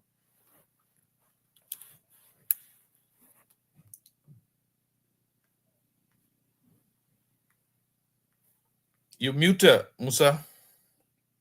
You muted. So There you now go. we now look at the Champions League race. This season, the Champions League, they changed the format. Each team playing 8 games against 8 different opposition. And looking at the race right now, Liverpool, they are being impressive this season, both in the Champions League and the Premier League.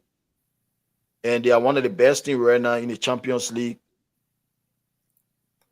Sporting Lisbon, they are one of the teams right now that may qualify for the next stage of the Champions League. And Dalibor, let me come to you, right?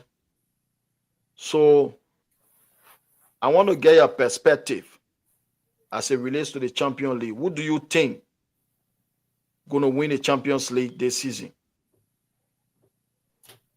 The thing is, you started with the La Liga because it's too early to determine who will win the La Liga or who will win the Champions League because we are way, way, way, way far away from even determining who's going to get to the quarterfinal of the Champions League. So if you ask me who will win the Champions League, I will always say it will be my team. My team will be the favorite, which is Barcelona. But until then, we have to wait and see how the Champions League progress to the various stages. Then you can determine whether your team is capable of defending the remaining teams to win the league. So I can tell you now that but if you ask me right now in my position, I will tell you Barcelona is the favorite because I'm a fan Yeah, of Barcelona. as you can see, the Champions League, the present table, Liverpool, they play 4 games, they won all their 4 games, 12 points, Sporting Lisbon 10 points, Monaco 10, Star Brest 10, Inter 10, Barcelona 9, Dortmund 9, Aston Villa 9. So the first 8, the new format, the first 8 will qualify for the round of 16. 16, yeah. And if you look at that teams you just And listed, I would say and we play more difficult games. We won our nightmare this season with a very hard score. Yeah, that word that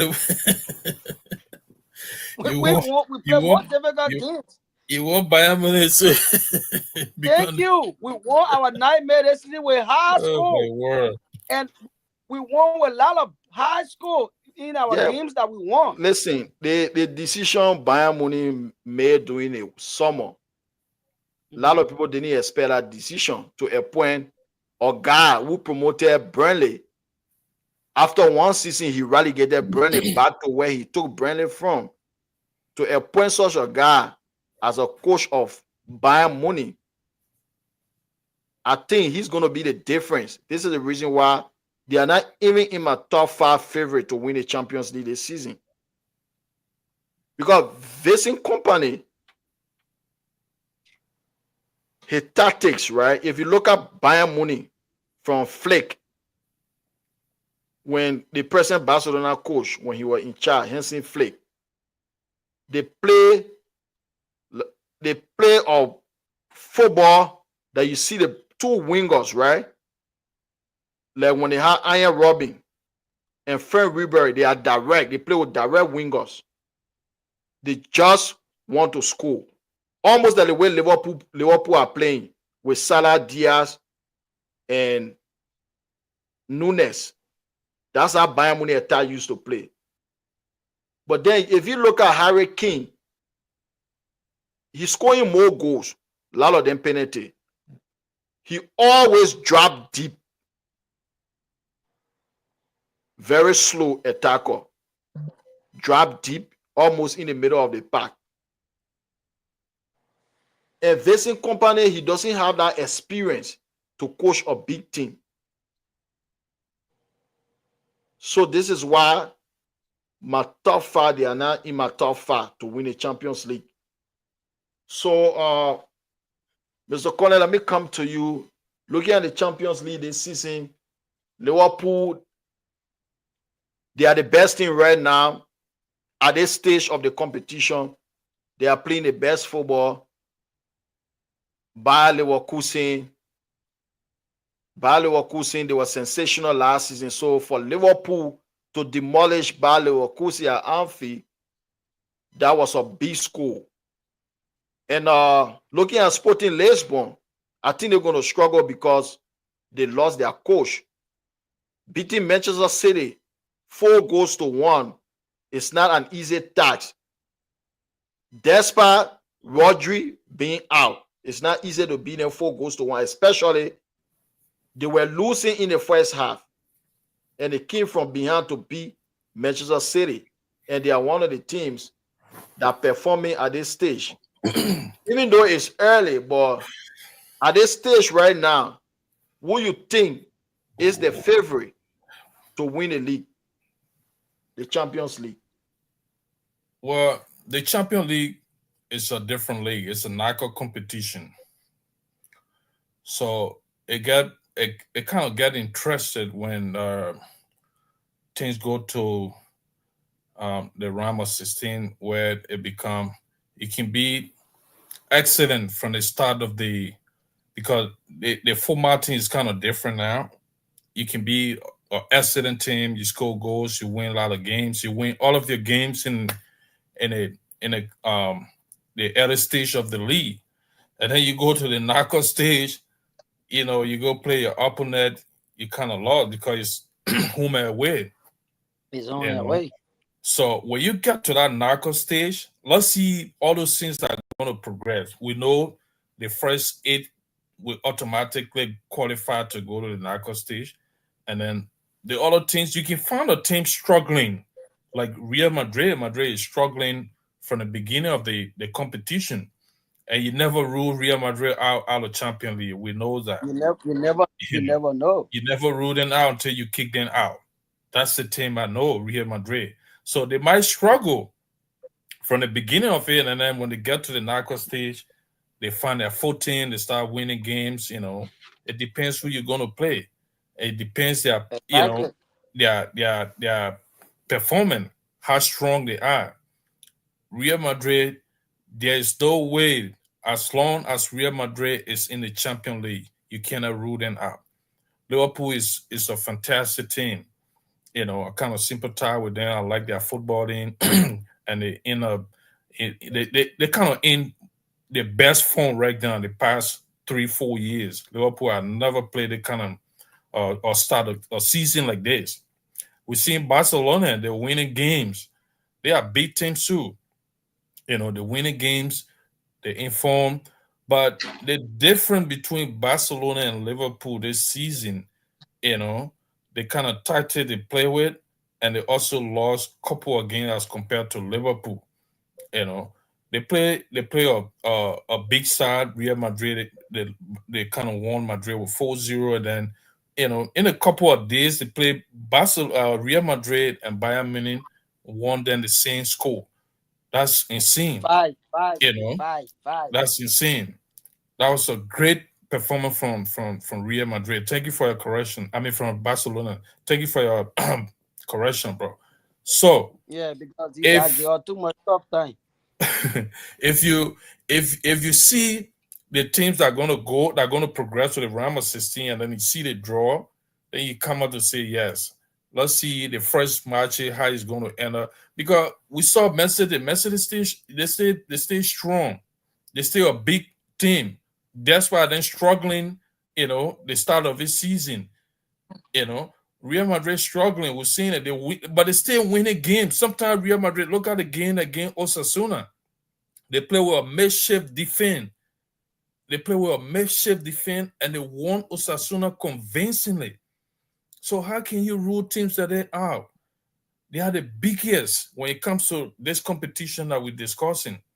You know, Liverpool also a big team in the Champions League, but I think it's too early right now to It's say too early, especially this team is Champions gonna League. go with the we're gonna win the Champions League this year. You know, I can come on now and say Liverpool because of their performance, or Barcelona.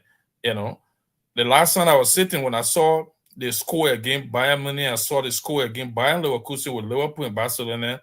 I said Barcelona and Liverpool might go for the Champions League final. But again, it's too early to say that. They can get knocked up by any team in the At knockout any stage. time. You know, At they can get any knocked time. up at any time in the knockout stage. So a lot of wait and Any see, mistake you out. a lot of wait and see the first eight qualifying, and see the round of 16, and see who all the teams are going to qualify. Because all the teams will always pray for Madrid to drop in the early stage. Like right now, they're struggling. If Madrid go out, then you start looking at other options. Okay, this team will go You for the don't you Champions don't have to look for teams that are struggling for Madrid to drop out. We are right here. League. All right. Stop So making big mouth, man. thank you We're very not much. But discussing that. When it comes to Real Madrid and Barcelona, it's a different it's game. We saw it last season. You it's lost to early, Madrid 4 times. as you said. Four It is times. So it you is won the early. first El Clasico. It doesn't mean that you're the only person that can eliminate them. You lost to No, them I'm not saying 4-0 I'm as going well to last season. eliminate you. I'm All right. saying I'm praying for you guys to be eliminated Oh, too. you praying? Okay, now I understand. Yeah, Pep Guardiola Mm-hmm. once said that. He said Yeah, if you want to win the Champions League, you got to pray for Madrid to be out. He said that. It that's doesn't our make that prayer. he was just making that statement like random statement, but it's something that is real. You really want to win Yes. that, you want to win the Champions League, you want to be there, pray for Madrid to be out. Because they try to make that the competition like traditional, it becomes a norms to Real Madrid. Every time they go there, they want to win it. That mentality. So to get rid of them is a good thing, giving other teams a chance to win it. But in as much as they stay in a competition, anything can happen, man. It's Thank Real you. Madrid. Yeah, thank you very much. I think too, I believe Madrid, no matter Madrid form, when it comes to Champions League, they are the favorite. I don't care what anybody say, but in my opinion, every season Madrid is the favorite. So you can never and ever rule out Real Madrid in the Champions League. So Never. the next thing we're going to look at, our lone star of Liberia lost 5 goals to 1 in Algeria today. And that means Lone Star, they are not going to the Nation Cup next year. And looking at Lone Star, we have not qualified for the African Cup of Nations since 2002 in Mali. That's 22 years ago. So, Dalibor, let me come to you. What do you think that the authority, people in charge of football, what you think they can do for this team to qualify for another Nation Cup? Because in West Africa, right? I'm not talking about the whole of Africa, but in West Africa, every country in recent time, every country has been to the Nation Cup in recent time for the last 10 years in West Africa. Only Liberia has not been to the Nation Cup from West Africa for 22 years. And we have been to the Nation Cup two times, the least of any country in West Africa. So what do you think the people in charge of football, what can they do for Lone Star to improve, for Lone Star to qualify for another Nation Cup? Well, you see, when it comes to soccer in Liberia, for me, it's my opinion. I just believe that Liberia is my country. I'm not trying to denigrate it in any way, but I just feel that Liberia is not yet ready when it comes to soccer. I say that in a sense that there are a lot of ways that Liberia can promote football within our country, but I just believe that they are not just ready because the youth and sport within Liberia, if you ask me, I would say it's not even functioning. Because before you can have a footballing institution or a national team that you want to perform to a competition like the Nation Cup, first you need to have a youth program within your youth system in your country, like the way the guys in Ghana, the other country that we can go to, got a youth program, they honor 15, honor 16, honor 17. Hey, you get some group of kids, keep them, but our country is not even involved into that. Our country will wait time for a game. They just make few calls around, gather a lot of different people from different Asian league, put them on the field to play. It doesn't work like that. Other countries we see around out there, when they are going to the Nation Cup, they prepare for the Nation Cup. They have their players. Mostly, bulk of them can be from the country-based team, from the country-based, the local-based player. And then they add some foreign-based player to them. And then when they go to the Nation Cup or whatever tournament, they go with the intention of winning. If they win, fine. If they don't win, fine. But they are going to play a collective football. Reason being, they have been playing together for a couple of times. They have been together, they've been in a system managed by the Ministry of Youth and Sport. They know one another like that. Look, Ekimata, let me just shift your memory small. Ekimata, Barcelona used to play when Xavi get a ball. He know where Messi is. He know where Iniesta is. He know where Messi is. He know where Luis Suarez is. He don't have to think. He just stay here and play the ball there. Reason being they play together for a couple of Dalibor, times. let me Yeah. hold you right there, right? Mhm, So looking at the Lone Star, right? mhm, Because every country you see, they spend people, countries that are doing well, whether mhm. African country, European countries, they spend a lot of money on football, especially 100% from correct. grassroots level. Exactly. From grassroots level. So looking at Liberia's situation, they spend a lot of money on different things, right? Why you Exactly. think? Why? What is the main reason that the government they don't allocate enough money for football?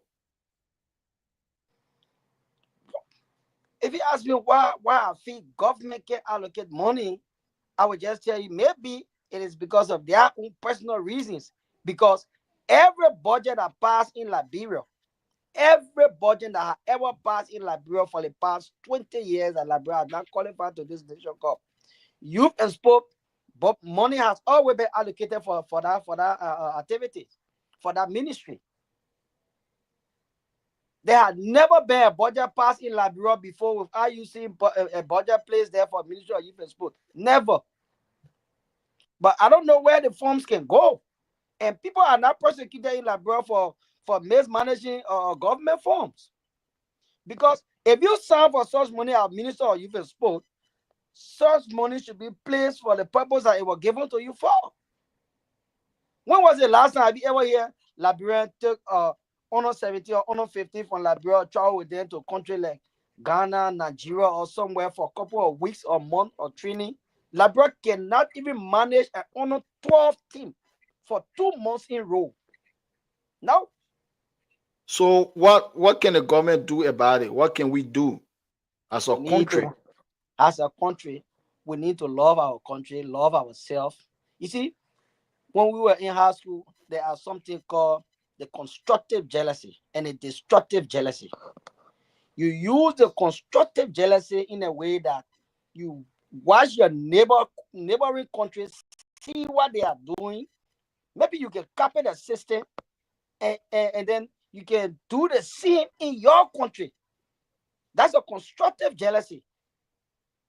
That's what they should be All right, doing. all right, all right, Darebo, thank you. So Cornel, let me ask you, right, the same question. What you think is wrong with Liberian football? Because we have not qualified for the Nation Cup for 22 years now, same Mali 2002. What is the problem and what can we do to address this problem? Well, it's so saddening to discuss Liberia footballing because if you look at the nation you're from, the country you're from, you know, you kind of watch the European League, you watch the African Cup of Nation, and you don't get to see your motherland represented one day.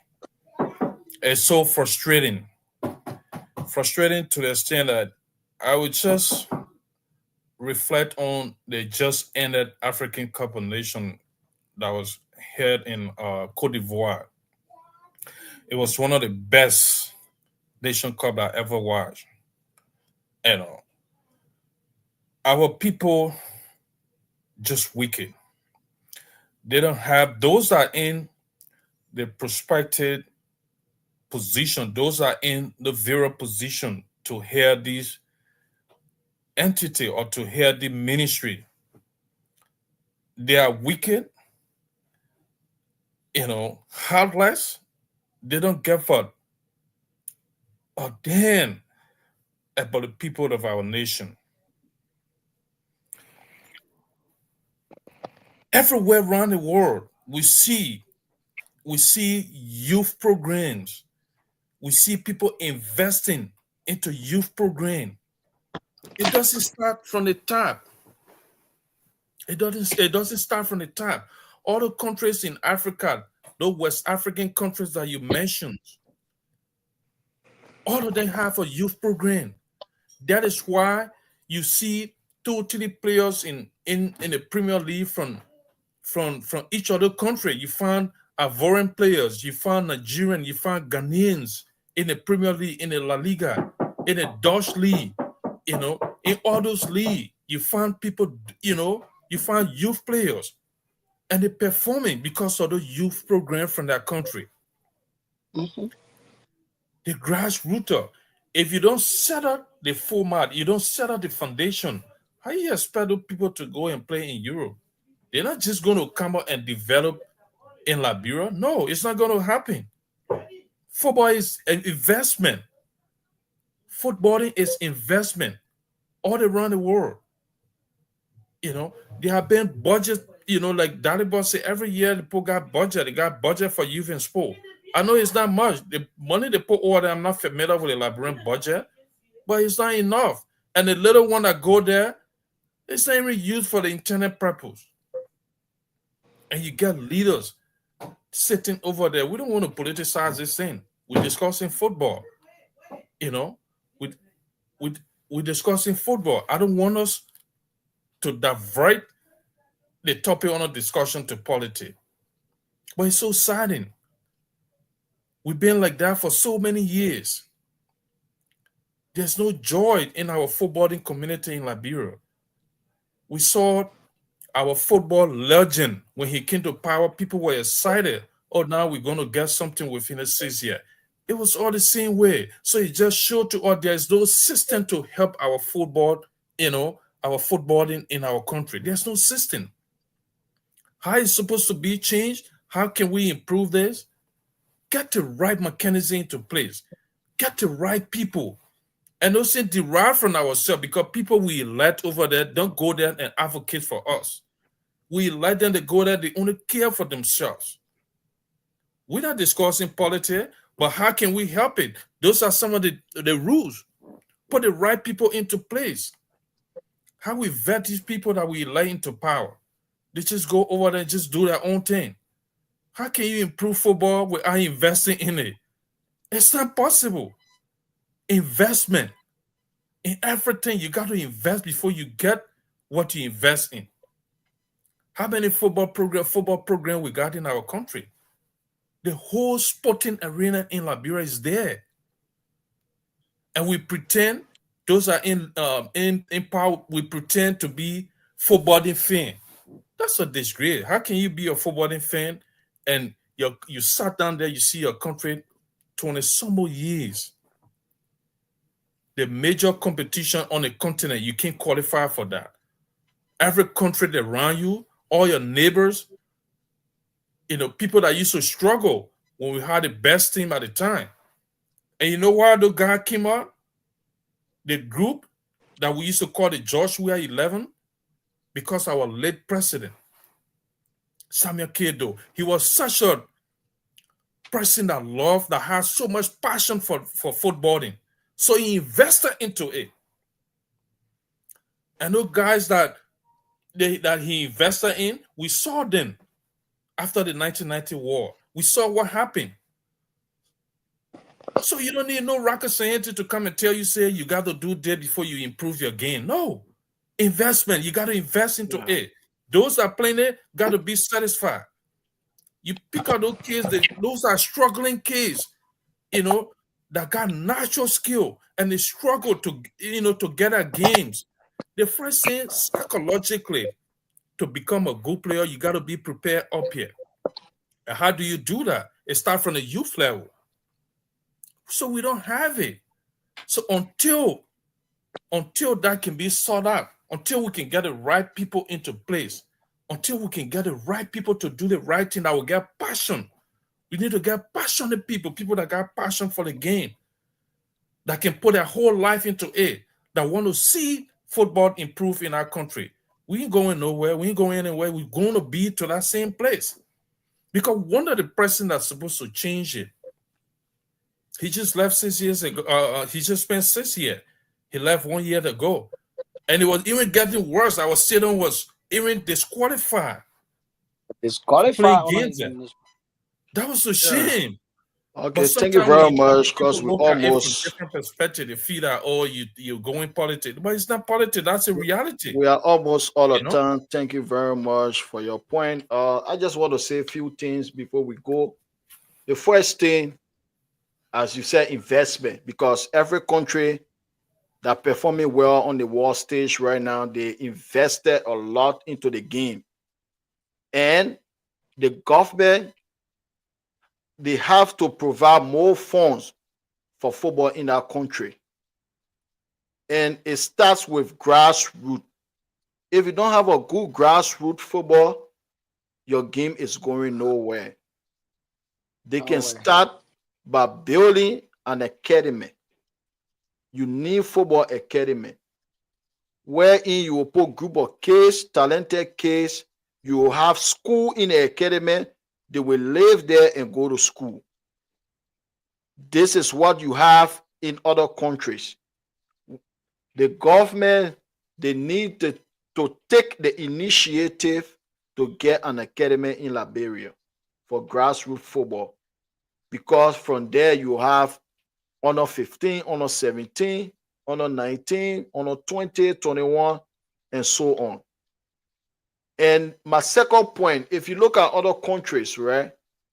If you look at Cote d'Ivoire, Cameroon, Senegal, most Liberians don't love Liberia. That's one of the major things. Most Liberians only want to benefit from the country. But if you look at country like Senegal, even a man like Patrick Vieira, who was a kid when he left from Senegal to go France, he naturalized, he played for the French national team. But he has a football academy in Senegal.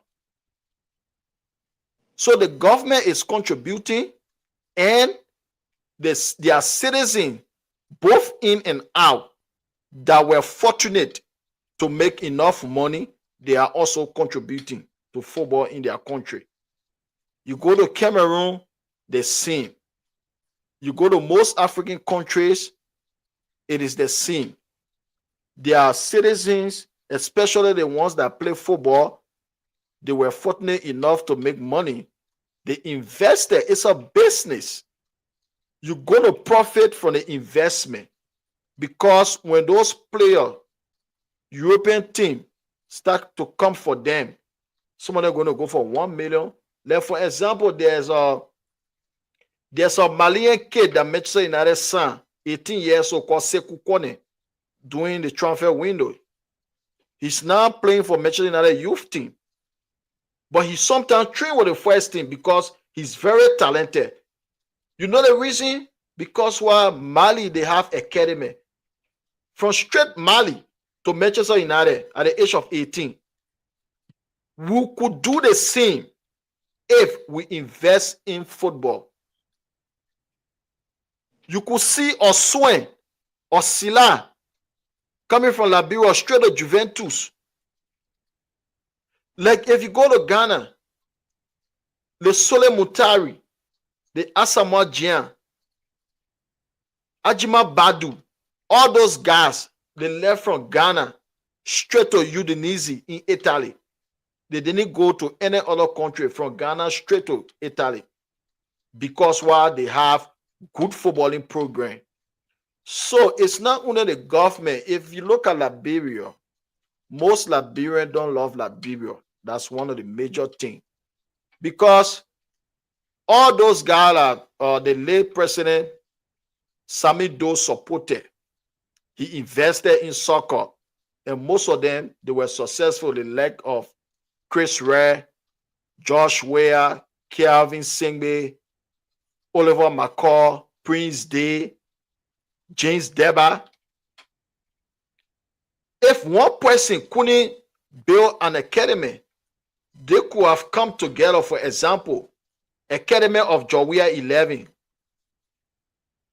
They could have put funds together. Say, since we have retired, or the time they were about to retire, right? Let us build an academy so we will have the next Kevin Singbe. We will have the next James Diba, we will have the next Josh Weah, and so on. But they didn't. None of them invested in football. None of them. Not Josh Weah, who was the most successful among them. Not James Diba, the most celebrated star. Not Kevin, not McCall. None of them invested in football. So where is the love? It's not only on Josh Weah, even though he was the most successful players from Liberia, but it is not only on him. If you look at this guy, that's why I'm impressed with this guy. I follow him. Fala, right? Fala Johnson. He has a mini academy. Fala Johnson, yeah. Yeah, he has a mini academy.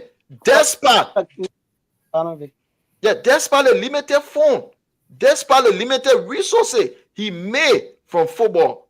Mm-hmm. And now his son is in one of the university in this country playing football. Fala Johnson Jr. from his football academy. So that is an investment for him. But all our former players, we shouldn't just put everything on the government, because all African countries, you're right. All African countries, they are doing it. Yeah, you're right. You're they are absolutely investing. right. Especially, you play football, you should be the one, you know much about the game. You should be one of the ones that should take the lead to invest in football. But none of them did. None of them. So it's not only on Josh Weah. Even though, in my opinion, he should have taken the lead. The people like Samuel Eto'o, what they did in Cameroon, he should have taken the lead and bring those guys together and try to build a football academy in Liberia.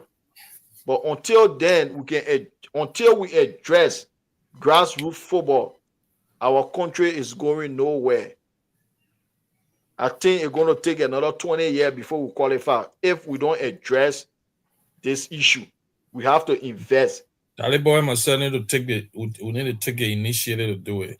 So just to buttress Musa, I'm not cutting you off. We got a lot of money people in our country. We got people who say they got money. But like I said, before you go into something, maybe they don't have the passion for it. They're not even thinking about it. But it is an investment. It's a huge investment that people make money out of. And you also get this win-win situation. You get young people benefiting from it. They make their money. The nation enjoyed those people going to represent them. And you also make your money. The reason why we continue shifting blame on our leaders, because we got people in leaders that play football. People are in leaders that play football. And they fear us. Like agree the past leader or other people, other modern people didn't do it.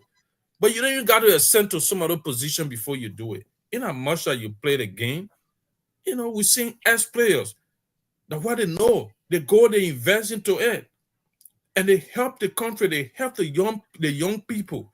You say you love your people, you say you love your youth, but you're not even taking any initiative. You're not even doing something to improve your life. You're not doing it. I used to see our former president, he playing soccer on the street. It's a good thing to encourage young people. But you think I ought to it? No.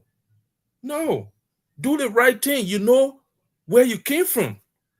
You know the investment our late president did the investment he did. He invested into those guys. They were playing locally, they were playing home, but they were all happy because the kind of money they were putting behind them. So they were the stepping stone for Liberia footballing. All those guys, that whole generation, at least one or two persons supposed to come out with something, with some sort of footballing institution in our country that are going to help the younger generation. But they all fail. That whole generation failed. They failed the nation. They failed the nation. So until, can I come like here a what little Musa bit, said, hold on. Ote, hold on. I will bring you on. until Those things can be set up until somebody can come out and say, yes, we're ready to take Liberian football to another level. And it's not going to happen, overnight. It's systematic. Set up the foundation. Do the investment, do the necessary investment in your country, and give it a couple of years. I remember a couple of years back, we had a very youth program where the kids used to go for the honor 13, honor 14, honor 15. Our teams were maintained for some years. I think, if I'm mistaken, it was Chancellor Town, right? And he was one of those that were trying, making people happy. He was putting the money into youth and sport. We saw it when our youth team went to Sweden when they won Lawrence. They brought to us. We should have hold on to that team, and by now we're talking different team. And then we came another level. Malaseli came, no investment. Jawia came, no investment. So it's just going to be the same thing over and over until we can settle that system where we say, okay, today we got to put money into our football team. We got to build our academy. If the private people don't want to do it, let the government take the initiative to do it. It's an investment. It's an investment. That's why you got youth and sport for. You send budget to youth and sport. So when you send budget there, make sure that budget is implemented to the fullest. It's used for the intended purpose. You're going to send criminal behind it, you sit down there, then you don't even investigate, you don't even audit the people. Where are we? It's so saddening. I watched the national team playing today. I got to shut down the TV. We got some cool kids, but it's not going to help because you don't have the foundation. You need a foundation. You think when investors coming from Europe or America to go and shopping for players, they count in Liberia? You don't even have an academy how they're going to go to your country. They want to go in African countries. People go on the internet and what they're going to look at. Okay, I want to take a tour to watch the Liberian League. Hell no, nobody going there because you got nothing. But they can go to Nigeria, they can go to Ghana, they can go to Africa, they go to Sierra Leone. But they're not coming to us because we don't even have the foundation. I pause for now. It's so frustrating to see thank you very much. Struggling like that, being humiliated by Algeria. Musa, let me come in 1 minute quick, please. You see, your point was well taken, right? Football is an investment. There are some private citizens that should invest in football. And the example is right here. Look at like this girl, how you call, I think the Massa. Massa have a footballing academy. Yeah, my sister Massa, right? Yeah. Look Massa at Sam Johnson. Massa Dukley and Sam Johnson. They all have a personal football academy. I think Massa just saw one player. Yeah, one Devant here. No, I think she has like 3 players on the national team. Yeah. From her academy. These are private citizens that love the game and decided to invest. But the reason why you saw us shifting to the youth and sport was those of our top players that we have in the country that we know of, like the Jane Deba, the Christopher Wheeler, George Weah that you spoke of, they were all promoted by the government through the president at that time. Right. This is why we always direct it to the Ministry of Youth and Sport because our country is not financially equipped like that. The only time that you can hear people talking about Liberia, they will tell you George Weah 11. That George Weah 11 that you're talking about, it was promoted by President Samuel K. Doe. He alone was sponsoring them. That's why it was government form, but his attention was there because he wanted us to be happy when it comes to sports. He loved the game. So you are right. There are some private citizens that have money that should have invested in the game, especially for those that play the game, but they are maybe somehow they feel that their country was not to the task to produce players. And I can tell you there are a lot of talented players in Liberia. There are a lot of them, but there's no support. Yeah. Thank you very much, Dalibor. And I just we almost all the time, so I'll just like to ask you guys for your parting comment because this is the first edition, and we'll be coming on every Friday to look at a preview from the various matches in the Premier League and the La Liga. Friday will be coming on 5 p.m. Central Time, local time Minnesota, which will be 11 p.m. in Liberia. And on Sunday, same time, 5 p.m. Central Time, in the East Coast, 6 p.m.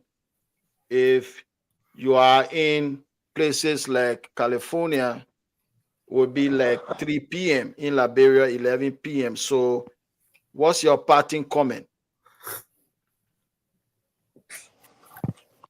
I want to say thank you for the show, and at least we were able to share our views and our thoughts when it comes to issue that was raised to be discussed today. And uh, I might be available on Friday, but Sunday I will be 100% available.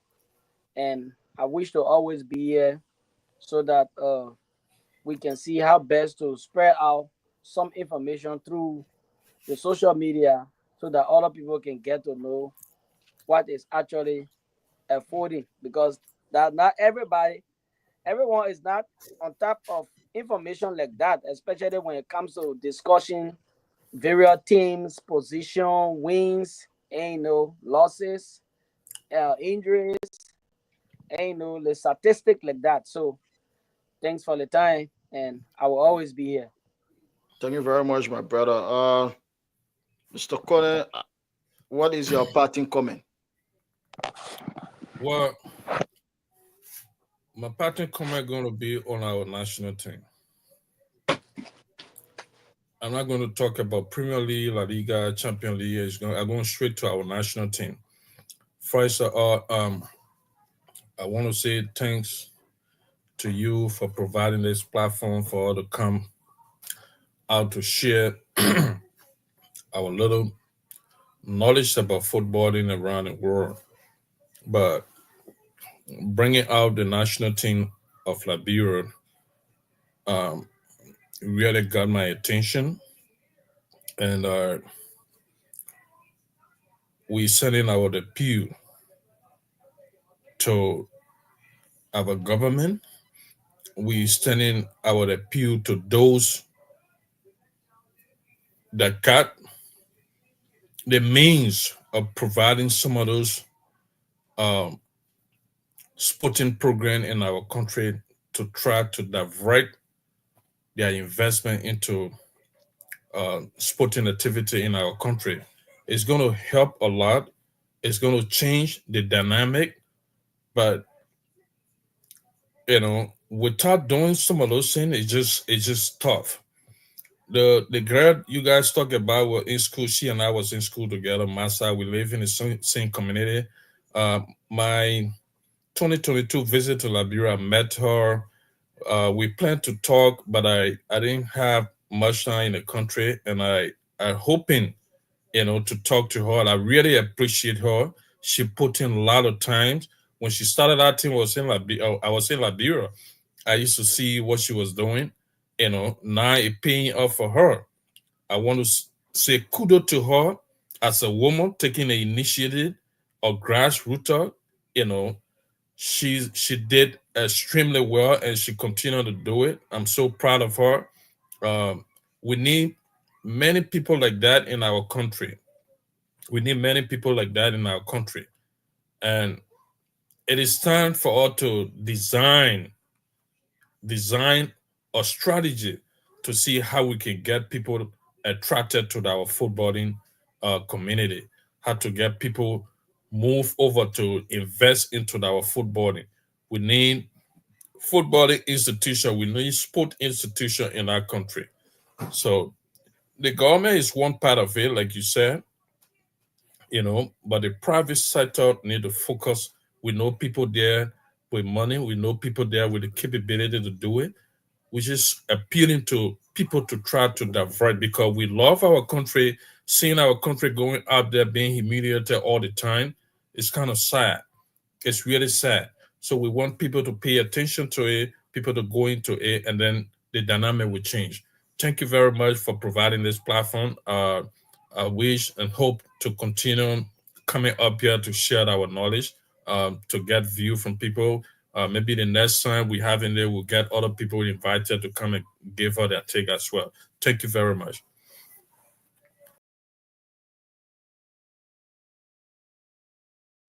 Ladies and gentlemen, this is how we come to the end of the program, Weekend Football on the Football Heritage. You can follow us on YouTube, the Football Heritage. Subscribe to the channel. We are on Facebook, the Football Heritage.